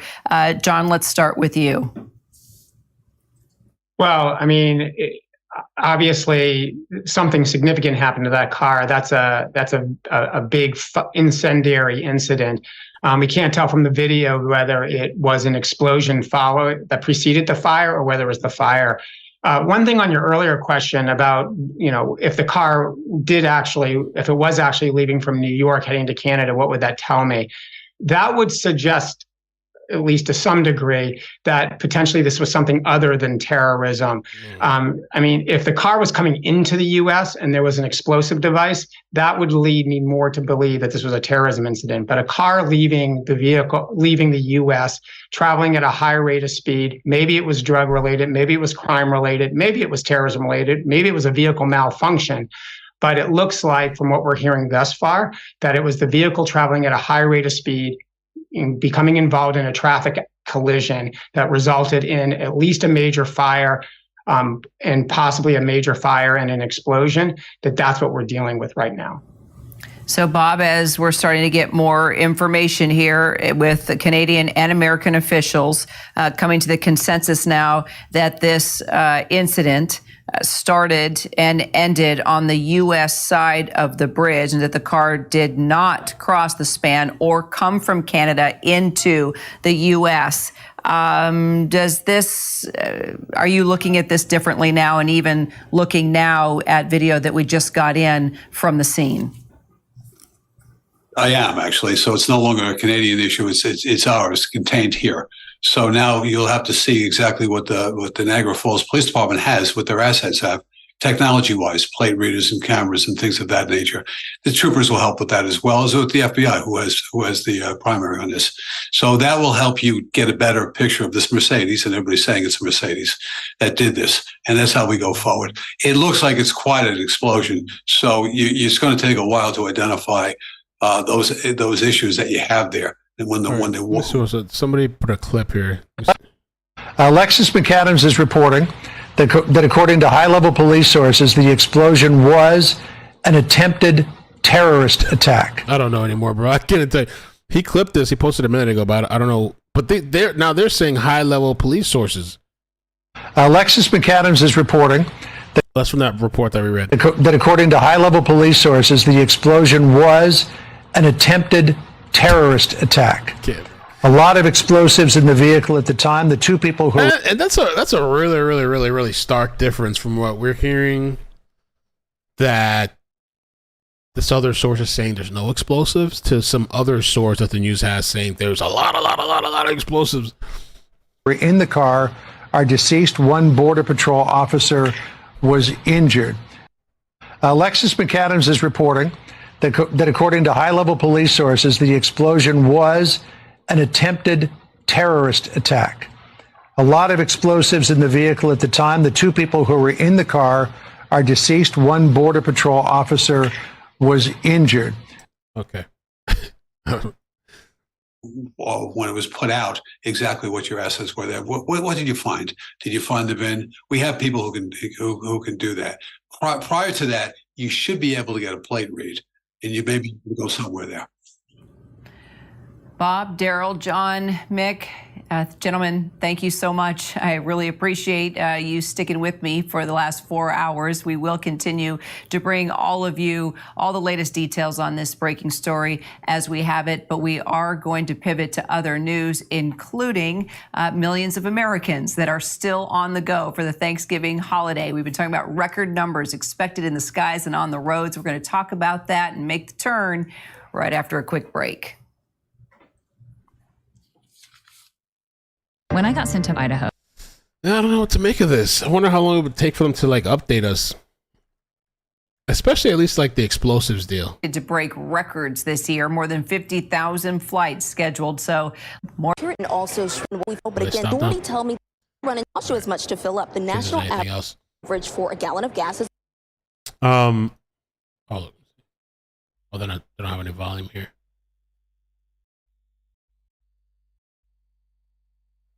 Sky News.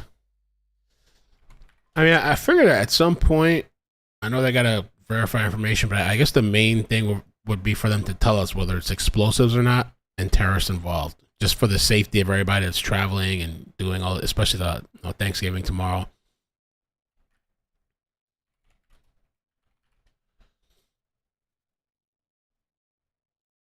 Nothing here. Okay, let's see what this is. Is this a witness or who is this speaking? Take a look at this.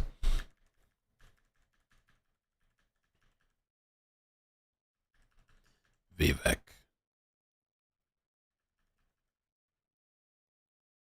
See what's going on over here. That we are getting right now at the Rainbow Bridge. Let's listen in right here. Looks like a news conference of some sort will be happening. Let's listen right here on Live Now. Rickie, R-I-C-K-I-E. Wilson, you said last right. All right, and then talk to us about what you were doing. I work for Grayline, and we're laid off this time of year. There was 2 witnesses I know of, myself and another guy, and I came down to the One Niagara building to see how the sales guy was doing.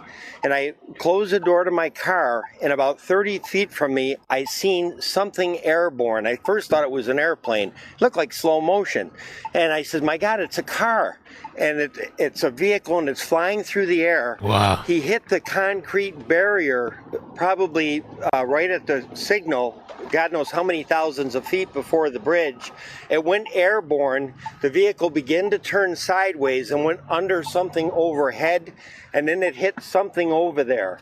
And my prayer was just, please don't let any of the officers, get hit over there. And then all of a sudden, black smoke, no explosion. We all heard, the people in the building heard it, the metal on metal. Then all of a sudden I saw black smoke and then fire. There was no explosion, just the black smoke. And then there was so much smoke, it was unbelievable. After a while, it probably took 5 minutes for law enforcement to get here. But that's exactly what happened. How fast did you estimate that he was going? Well, the other fella, the guy that drives the cab, says he thinks he was doing 100 miles an hour coming down this street here. But to me, it was like slow motion when the vehicle was up in the air. And he was just airborne. I can't imagine how it got that high up, so he had to be doing quite a speed for that to happen. What was going through your mind? Pardon me? How were you feeling? It was like a movie. It's strange because I can play it in my mind very fast or in slow motion. And it's like a movie. I'm saying, oh my, and then all of a sudden I see a vehicle. It looked like an SUV, but who knows what I saw, but it was a vehicle and it was in the air. How close would you say it was to where the bridge inspectors would be? When the vehicle went airborne, it was down by this signal. It hit something like a concrete thing that goes on an angle, and then it went up. It was up in the air, and it started to turn sideways, and then it went in. At that point, I was just praying that it didn't hit any of the Border Patrol officers. So you didn't see it actually strike where their booths are or anything like that, or? It went underneath, and then metal hitting metal. That's exactly what I heard. It was metal on metal. Where were you at the time? I was right across the street. There's the One Niagara building directly across the street. It was like it was 50 feet away from me, but that's exactly what happened. That car did not get on top. It was airborne. Were the flames shooting up in the sky? No, it was black smoke, and then they weren't shooting up. It was like like a bonfire or something like that. Then they eventually did get higher. They started out low, and then the flame got bigger and bigger, and then it went down. And by that time, the fire department, then I think they wanted everybody out of the area. Could you see how many people were actually in the vehicle? No, I could not see how many were in there. It was just airborne.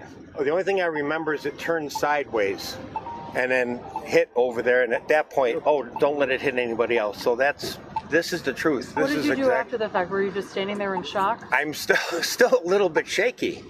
I just couldn't believe what I was seeing. It was just like something you see in Hollywood or something. And it's strange because I can replay it either in slow motion or fast. But it looked at that point when the vehicle was in the air, it was like it was moving 30 or 40 miles an hour. And how did you happen to be here? I came down. We're seasonal tour guides, and we get laid off in the winter. So I came down here to talk to the sales guy just to see how things are going, rather than stay home and get bigger than I already am. Just to come down and shoot the breeze. I've been a guide here in Niagara Falls for 15 years.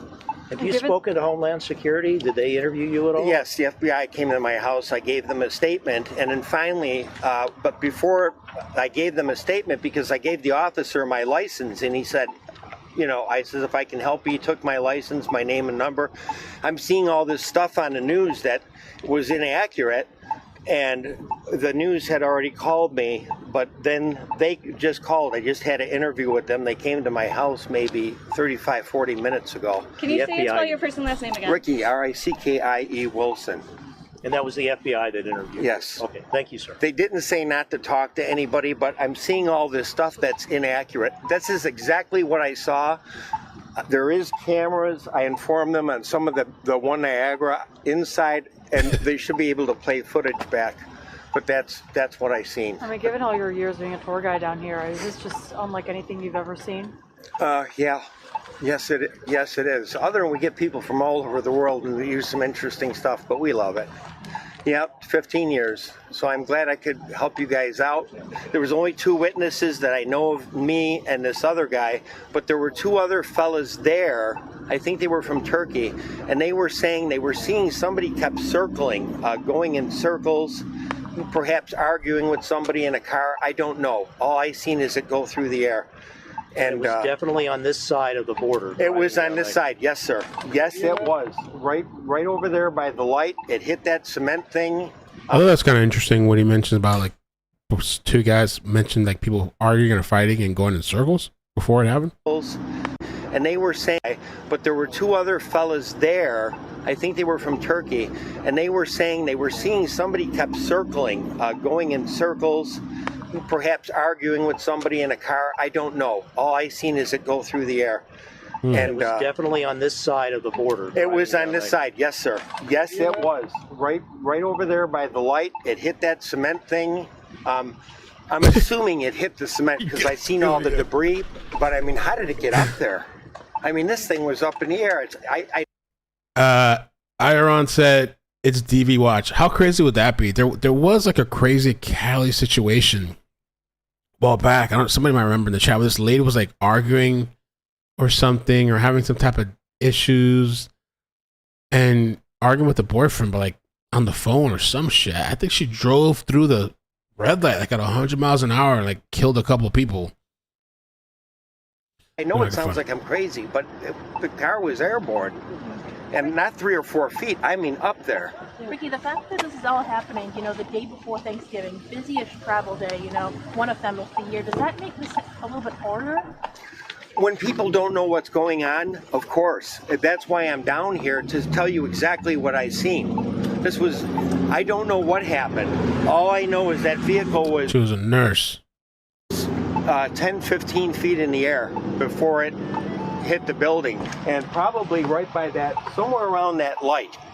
It's just hard to believe. It's just, I have no reason to make anything up or anything. It's a miracle I'm doing this well in front of all these cameras. Of course, I was a disc jockey years ago, but that's another story. Anything else I can answer for you? I don't know. It got to the border, and there's an overhead thing. And by that time, the vehicle started to come down, and it went underneath it. It had to have, because it would have taken that out. And then it kind of like disappeared out of range a little bit, but I know it just beyond that, it hit one of the things where the security officers are. And I'm just thanking God for answered prayer that none of the Border Patrol guys, one fella I heard was injured, but I'm only here to let you know the facts of what really happened, what I saw. Marky, thank you. Thank you, We're Marky. glad you're okay and you're safe. Yes, I do. I'm on 8000 Porter Road, Lot 6, Niagara Falls, New York. Where did they give his address out or something?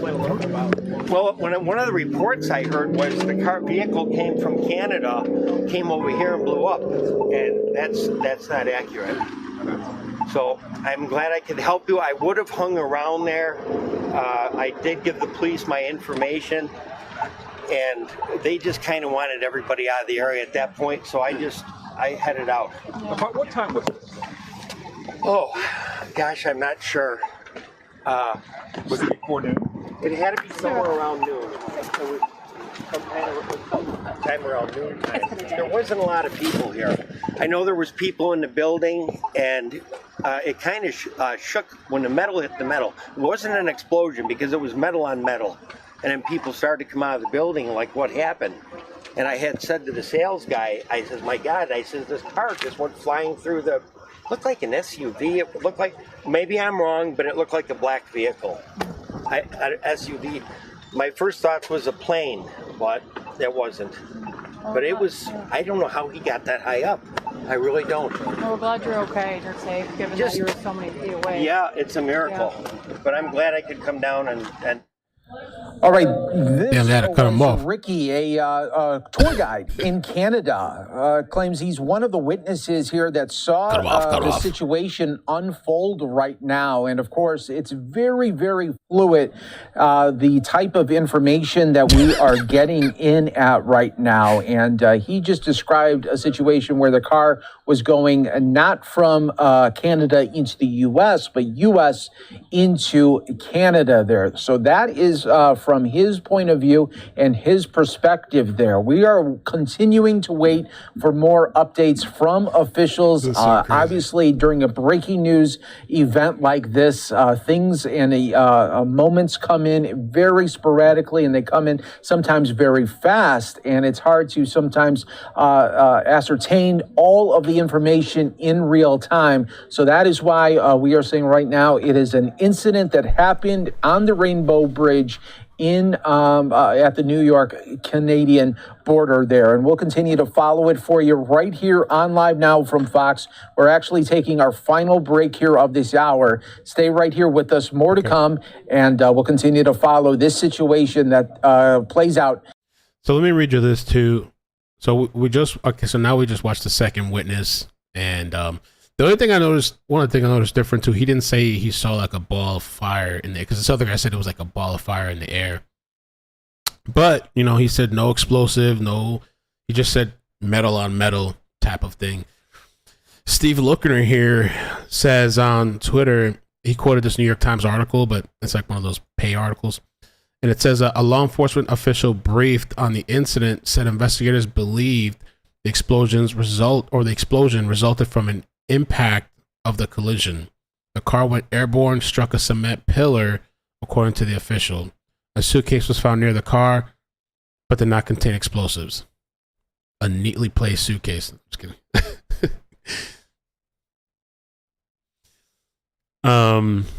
Thank you, Joey Joes. Appreciate that.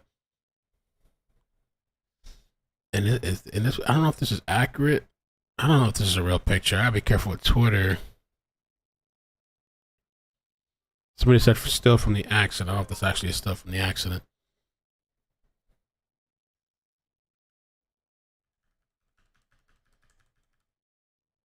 We're working to learn more information here. And as always, when it comes to breaking news, we're going to be walking you through everything that we're learning moment by moment. And so right now we have this live picture in of the scene as we wait to hear from officials, hopefully very soon here.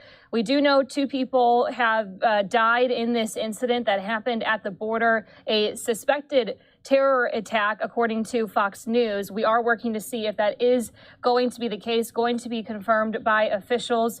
A source did tell Fox News that that is what it has appeared to be. However, we are waiting for further confirmation on this. We're going to be talking, though, with many other experts throughout our programming today as we continue to follow all of these developments, including a former member of the NYPD. He'll be joining us here in just a couple of minutes. Let's take you back out, though, to a witness that our crews are talking to on the ground. He says he watched what happened. So let's continue listening in to what he has to say. Are you still talking? Niagara building to see how the sales guy was doing, and I closed the door to my car, and about 30 feet from me I seen something airborne. I first thought it was an airplane. It looked like slow motion, and I said, my God, it's a car, and it's a vehicle, and it's flying through the air. He hit the concrete barrier probably right at the signal, God knows how many thousands of feet before the bridge. It went airborne. The vehicle began to turn sideways and went under something overhead, and then it hit something over there. And my prayer was just, please don't let it. I just want to fast forward a little bit because we saw that get caught up. All right, so let's get right into it. I'm going to pull up a tweet here right now. This is from the White House press secretary, Karine Jean-Pierre. She says the president has been briefed on the vehicle explosion at the Rainbow Bridge port of entry. He and his team are closely following developments. Joe, you've been following all of these developments as well alongside us and all of our viewers here. Tell us where you think things stand based on what you've seen and what your former job. Well, I think the first thing I'm thinking of is we have to really be cautious here on the direction that this seemed to have started out in and the way that it's going right now. I mean, there's still a lot of facts that we have to pull in from this case. The investigators that are on the ground have a lot of work to do before they kind of figure out and get a handle and grip of exactly what happened here. I did hear initial reports of a terror attack with explosives in the vehicle, and now we have witnesses saying that there was no explosive seen in the vehicle. So, you know, there's going to be a lot of investigative work that's going to have to go into this before we can jump to any conclusions. The last thing we want to do is create alarm and panic out there for something that may be completely not what it is. Yeah, absolutely. And anytime that there's sources that are involved in a story, you and I both know how that can go. In many cases, sources can be 100% right. And in other cases, they could think that they know something very well and feel very confident about it, but it might turn out not to be true. And 1,000%, we are going to continue to follow the facts and hear from officials here as we continue to get more information in. In the meantime, we do know that there was an explosion there that happened at the border. So, Joe, I guess, what are you hoping to hear in the next couple of hours here? What do you think the next bit of information we'll be getting is? Well, they're obviously going to speak to every witness that was out there. They're going to review all cameras that they can find. They're going to try to get to the bottom of whether or not this was a terror attack or something other than that, just some lone wolf type of deal, or just a car exploding after going a high rate of speed and crashing into a barrier. So again, the investigation I predict is going to change a couple times as the investigators are out there and gathering evidence and information from witnesses. So we're going to have to just kind of sit back and wait and see what they find. But in the meantime, as a country itself, we're going to have to tighten up our belts here. I was a 9/11 first responder. I worked in the NYPD. I was a detective there. We take terror very, very seriously, and we monitor the world stage and what's going on. And we're always looking at things that are happening, whether it's something that's going to turn into a terror attack or maybe it's something else. It's an eye-opener for sure for all law enforcement. We have seen, and we're trying to get our hands on this video too. It's on Fox News right now. They've been showing some surveillance video that is identifying who the occupants of the vehicle were, so I'm any to hear potential motive that they may have in terms of any groups they may belong to. They'll look at maybe be able to get a hold of their computers, see if there was any chatter. If this was a terror attack or not. Well, that's also going to be something they're going to have to look at, what type of cameras there are, how close they can actually zoom in with the cameras. they're probably not going to be able to see in the vehicle. I mean, to be honest with you, from a camera perspective.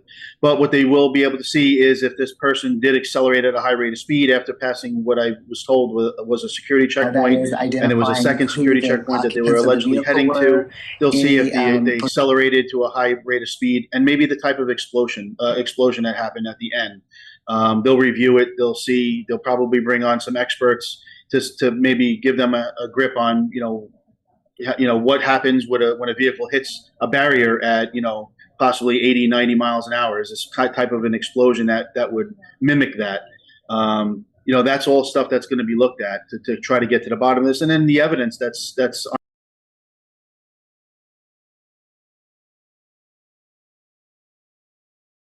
that is identifying who the occupants of the vehicle were, any potential motive that they may have in terms of any groups they may belong to. They'll look at, maybe be able to get a hold of their computers, see if there was any chat or anything like that that would lead one to believe that this was a coordinated event, or they had some ideology that would lead them to do that.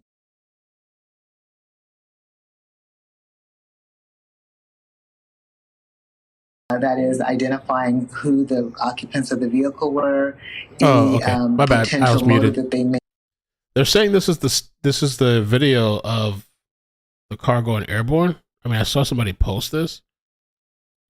That is identifying who the occupants of the vehicle were, any potential motive that they may have in terms of any groups they may belong to. They'll look at, maybe be able to get a hold of their hit like a ramp or see if there something. was any chat or anything like that that would lead one to believe that this was a coordinated event, or they had some ideology that would lead them to do this. We know that in this current heightened state.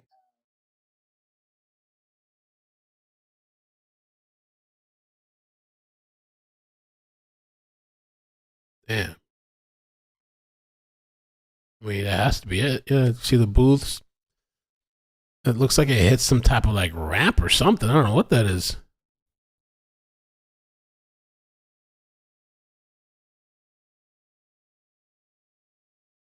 Wow.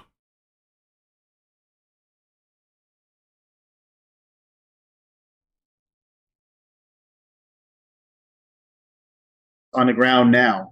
I know that I've been hearing that the car is basically disintegrated, but there will still be evidence there and traces for them to look at to see if there was any type of explosive in the car, other than obviously the gasoline that it's fueled by.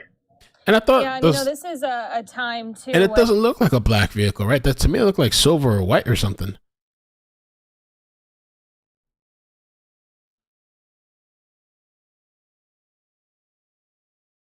I don't know. I wonder if I can get a better view of it.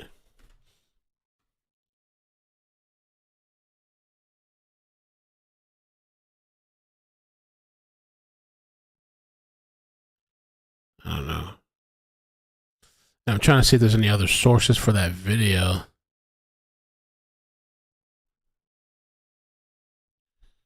MSNBC. And everyone is really on high alert. We're a day out from Thanksgiving. We're in the holiday swing. People are traveling. They are on the roads. They are in the skies. Everyone is very much on high alert ahead of Thanksgiving and really into the end of the year. This comes especially at a time that we've seen really a lot of division across the country, of course, Joe, too, with the war still ongoing and differences in opinions and whatnot. So yeah, how it is. have It you is legit seen video. New York City in particular really? Yeah, I thought. What's his name? Ricky. I thought he said it was like a black vehicle. Incredible video. Ricky, what happened? Of a car flying through the air. Incredible video. And ain't no black car. And so, I don't know. Somebody put this like a still shot. What the? I'm still trying to make sense of this shit. I don't know what's going on. Eric Smith, thank you for the super chat. Says early Black Friday shopper, deals to die for. Those people on Black Friday, they get crazy. Yeah, I mean, Ricky, what happened? We need another interview. of a car flying through the air. Incredible video, and 2 people now dead as of a car flying through the air. Incredible video, and 2. Wow. Fox News now starting to walk back the claim that the vehicle contained explosives. Crashed and then exploded. Now, we told you earlier that there was an explosion because there were explosives inside the car. And now authorities are apparently walking that back just a little bit, saying it's unclear if there were explosives or how many explosives. And so you can see as the fog clears on this air, and they're kind of getting a better idea of what's happening. So is there a potential that this thing was going at such a high rate of speed that it was going toward the bridge that might possibly it had maybe few explosives or no explosives and still created this explosive event at the bridge? I'm going to say yes, 100%. Here's my concern. Crashed and then... Man, wow.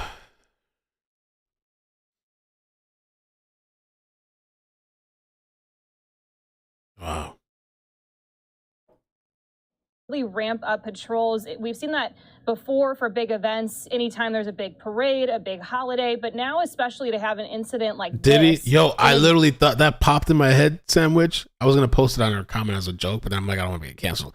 I thought about Diddy. That car exploded. How have you seen things really pick up?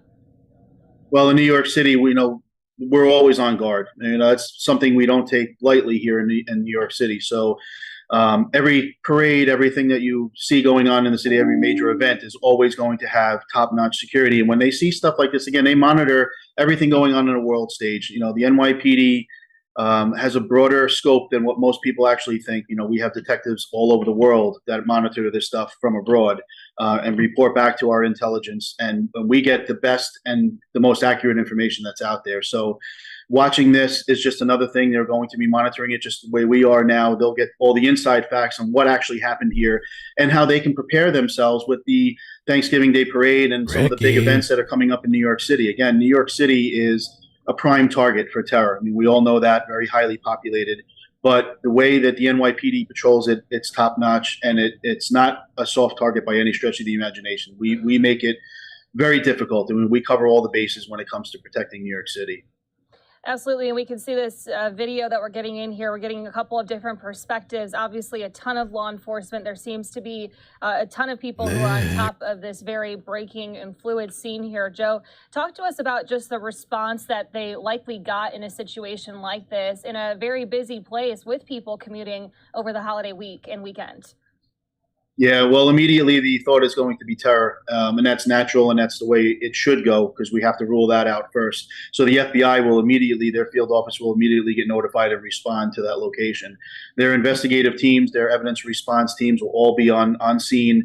They'll be picking through this scene piece by piece, again, trying to figure out if this was an actual terror incident or just 2 lunatics in a car that decided to drive into a barrier. I mean, it's going to be that black or white, so to speak, until we find out more details about the occupants of this vehicle, which I've been told are deceased. They're going to try to figure out who the owner of the vehicle is and who these occupants are, and they're going to go and do what they normally do with these people. They're going to go to their homes. They're going to go get out search warrants and look through all their stuff and find out if they were parts of any associate terror organizations. And again, you see what's going on the world stage here, and that's something that we really have to look at. I'm not saying that this is not a terror attack, but I'm experienced enough to know that we have to wait till we get some more facts in to say for sure that this was an actual terror attack. I mean, of course, just like any normal person, when I watched this, the first thing I thought of was, well, we're heavily engaged over there right now in Israel and with Hamas there, and then Iran is involved. The first thing I think of is that there's going to be some sort of a terror link to this. But again, we don't know that for sure yet. And they're going to be doing everything they possibly can to try to either, rule that out or, and basically try to get to the bottom of it. Yeah, when you look at the timeline too, obviously anytime there's a breaking news situation like this, we are waiting to hear from officials, waiting for them to gather enough information to be able to tell us so that we can inform the public with the bare minimum at the very least. So what do you think the timeline will look like for us here? Do you think we will have a clear idea if this was a terror attack or not in the next couple of hours? Yeah, I believe they're going to be working on this fast and furious, especially if it wasn't a terror attack. They want to get that information out because right now, in most people's minds, they're going to be thinking that we're under attack. And again, myself included, the first thing I thought of was this could be terror related. And to be honest with you, to kind of go into something else, my first thought is that our borders have been open for the last three years or so. Uh-oh. I mean, how many people have come in here that we don't know about? So I've already been thinking about the terror aspect on this when it comes to the world stage and what's going on already. Because in 9/11, these people came in here and they planned this out for years before they actually hit us. And that's the same type of thing that I think of when I see something like this. And I'm hoping that that's not the case. And the investigators, the FBI is very well capable of being able to rule this out. And I'm sure that time is of the essence with them to try to get the news out that it was not, in fact, a terror attack. If that's the case. That'd be hilarious. Yeah, hopefully, we'll be hearing from them very soon here. If they do was like arrested, that as soon as we see anybody step up. We also, though, Joe, are of course seeing how this is going to be impacting people who are trying to get to and from location to location ahead of Thanksgiving tomorrow. This here, a statement from the Buffalo airport saying in response to the incident that's unfolding at the Rainbow Bridge, the NFTA is increasing security system-wide. Cars coming into the Buffalo airport will undergo security checks. Travelers can expect additional screenings. The Buffalo Niagara Falls airports are fully operational. We advise travelers to give themselves time for these extra precautions in addition to holiday travel. And Joe, safety, of course, is always the priority here, but we all know how hectic it is just in general to travel around the holidays. And so I guess it looks like everything's swaying back the other way.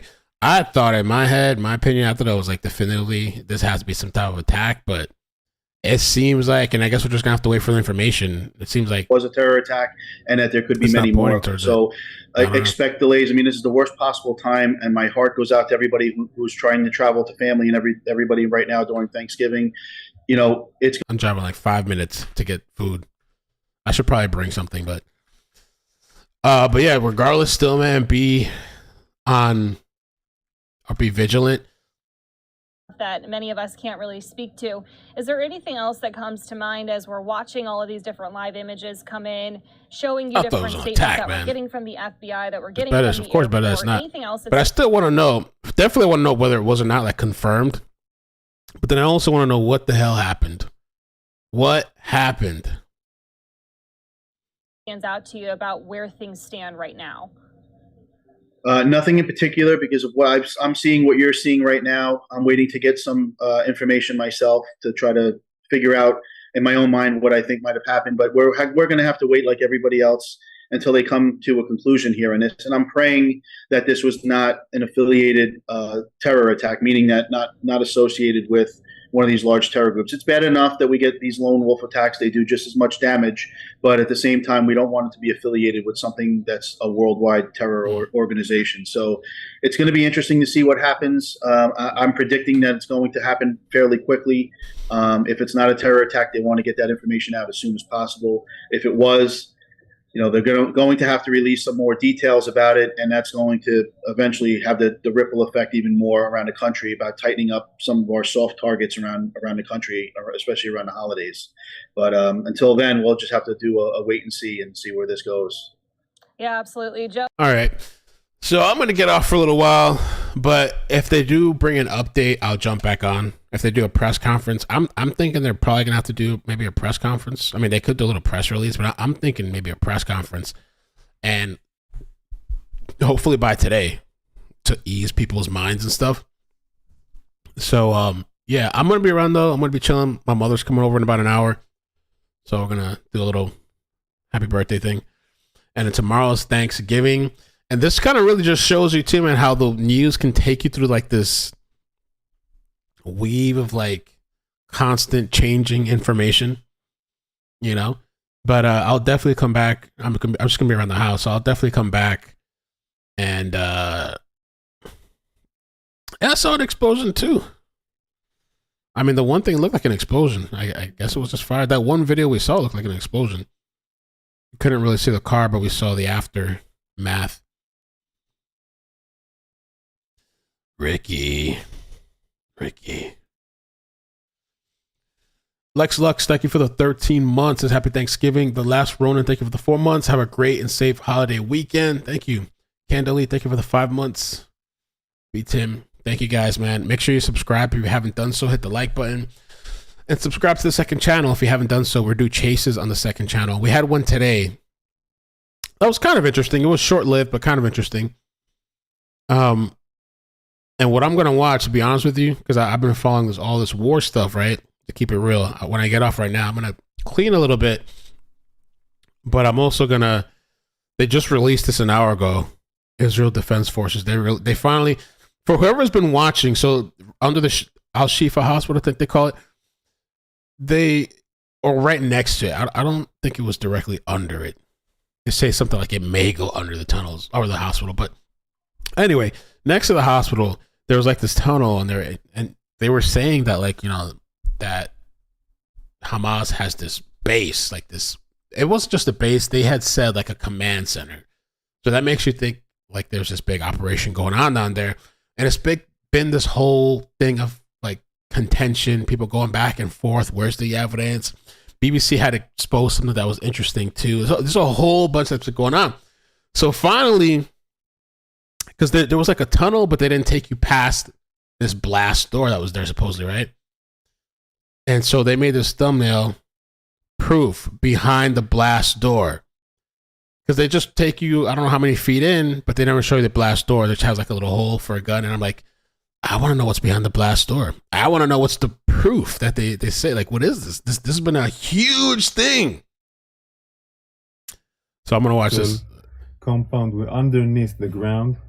Down the hole, thank you. Approximately between on the Rabbit Hole News. The Qatarian building is above us, and this is the way to the street.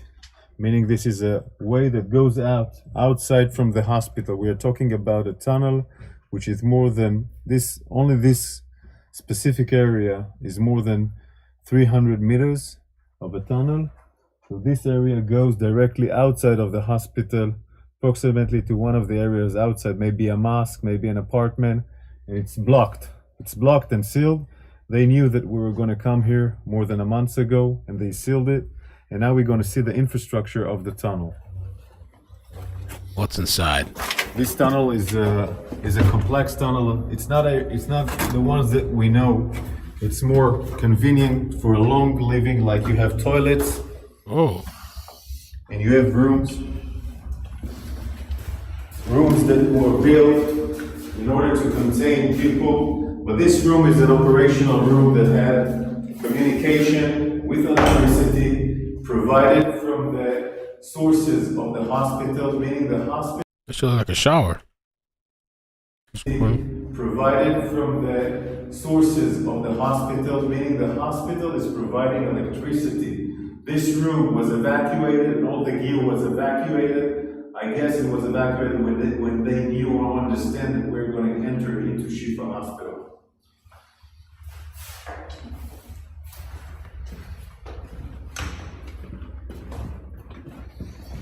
You can see how long it is. The warriors in front of us are going inside the tunnel. You can see a small kitchen.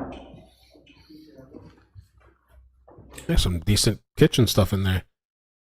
I mean, I don't think that's granite, but for under the tunnel. Provide them food, water, etc. All these facilities of water and food are coming from the hospital, meaning they're using the hospital infrastructures.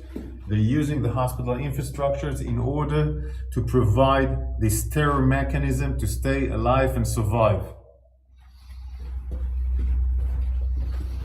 I want to show you more rooms. Wow, dude, that's crazy. This is a room, where you can sleep, eat, make command control. I'm more just fascinated by like how these people are able to design this stuff, like the tunnels. Also has an air conditioning. This air conditioning goes above the hospital. One of the reasons that allows us to understand this complex is that we found the Fox Granite, yeah. The engine of the air conditioning. It does look like a bomb shelter, right? Of course, outside complex, we found the engine of the air conditioning, of course, outside, next to the Qatarian compound, inside the hospital. Electricity, full electricity. The gear that was inside here was evacuated before we entered, but look at the ceiling. This is not just It's not just a regular tunnel. Is there Starbucks down there? This is a high facility compound. Also, more toilets here. Wow.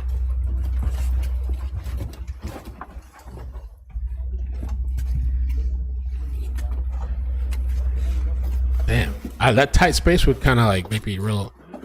Ugh.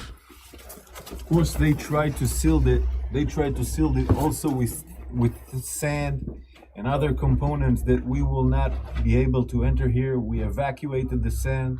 We opened up those entrance so we can go in, but they trying to ruin this tunnel in order for us not to be able to enter.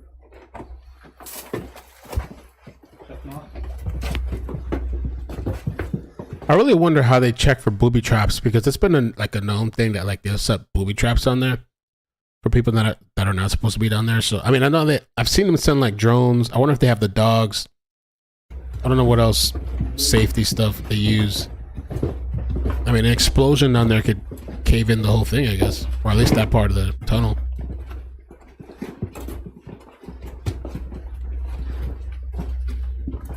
You can see the stairs here going down. Ah. Electricity from all over the sides, or electricity.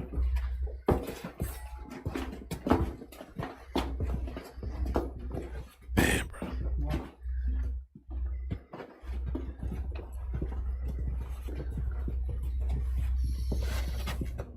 All this electricity compound, all this electricity gear, of course, comes out from the hospital. The hospital provides, in that sense, electricity to this terror mechanism of the tunnel.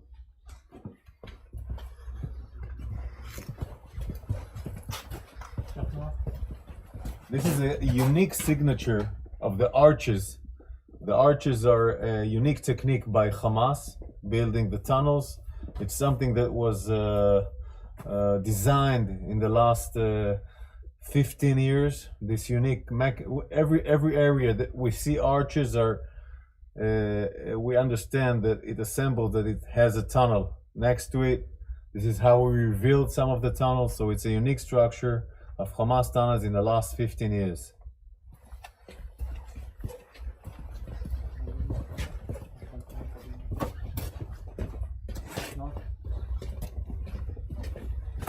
Track them in the casino, Seneca Casino. I thought he mentioned something about Seneca too.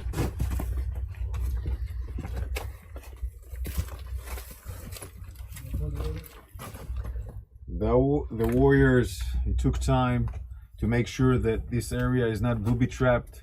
We were worried that it was booby trapped. Cleaning this area, opening it so we can go inside, was a huge task for the forces of the special units that were here. Oh yeah, look at the sand or there. Dirt.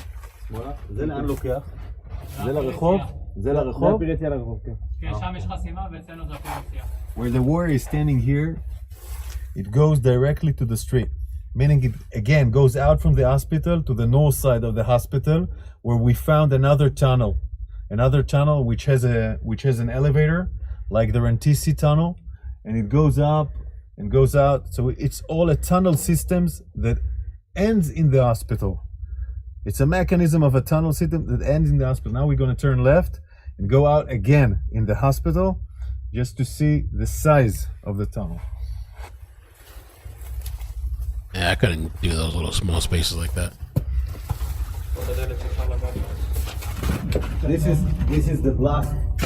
This is the blast door, the one that we opened, where we have seen in the movie that we reached to the blast door.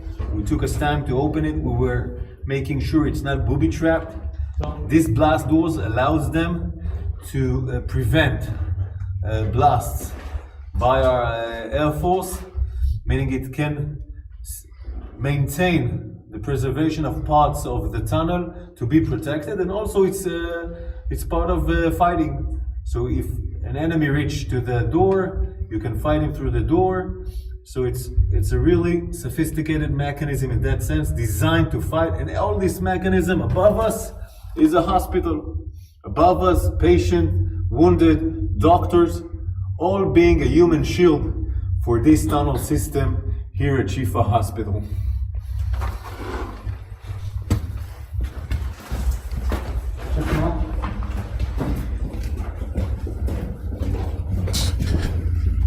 The electricity you see is the electricity that provide the communication, the command and control, meaning from those tunnels you can command and control all the terror mechanism waging war outside in Gaza. This is why all the battalion's commander, all the senior commander terrorists came here to command their operation, went outside, went back to the hospital to do command and control. What happens if they cut all the electricity? I mean, I guess you'd have problems going through the tunnels, but maybe that'd be a way to stop the... Maybe not really. No flashlights. This is the way out with the stairs. Damn, bro. This way out, when we entered with the bulldozer, all the sand fell down. So it's not now it's not available to go out. Oh, come on, I want to see. We'll show you because you remember the movie that we showed with the drone.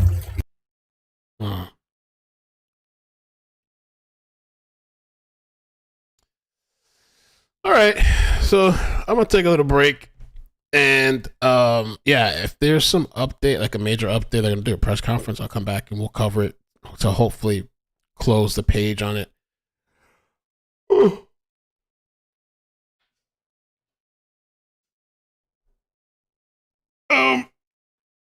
Cheeseburger. I did see something about that last night. Cheeseburger said, pretty sure they only tapped into that underground spot Israel made them previously. There was some guy on a network talking about that, like Israel engineers had constructed some of the stuff. I don't know what part.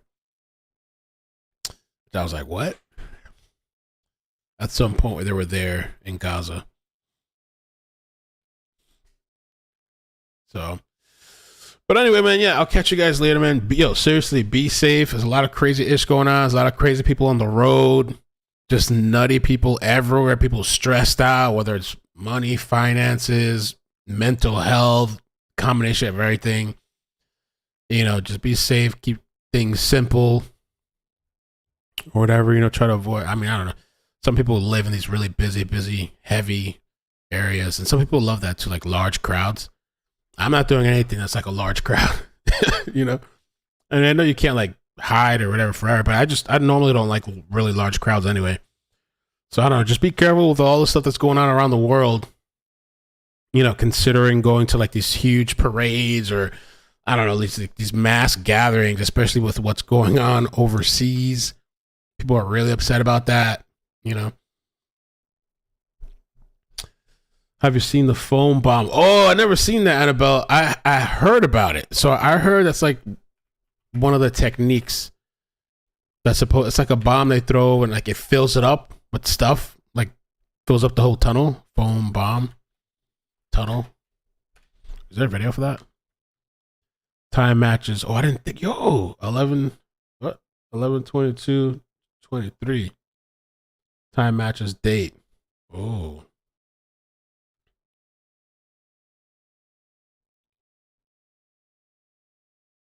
Did they show you how the foam bomb works?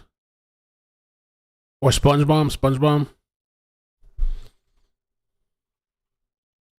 Sponge bomb. Oh no, not SpongeBob. Sponge bomb.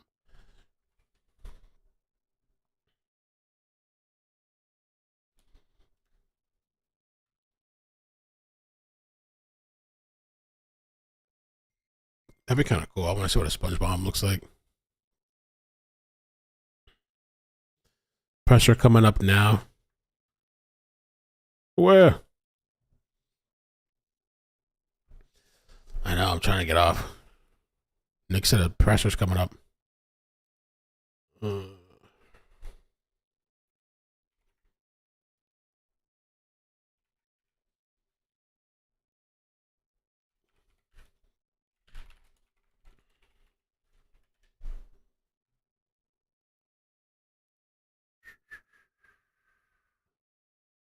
Let me see. I don't see anything yet. He said it's coming up.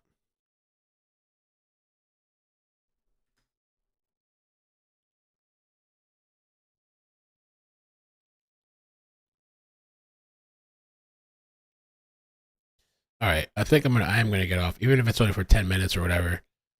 I'm gonna get off, and when they come to do it, I will jump back on. Just make sure you have notifications turned on. All right. Bye. What press conference coming up? Where? When? I think I should still start a new stream though.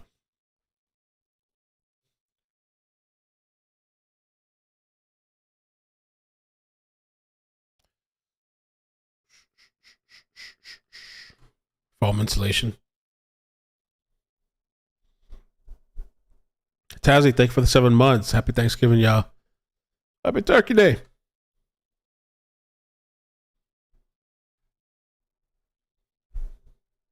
Yeah, I know. All right, so yeah, I'll be back. When I see it pop up, I'll jump back on. All right, love you. Bye. Bloop, bloop, bloop. News says Rainbow Bridge has been cleared up and open now. Wow, yes, it must not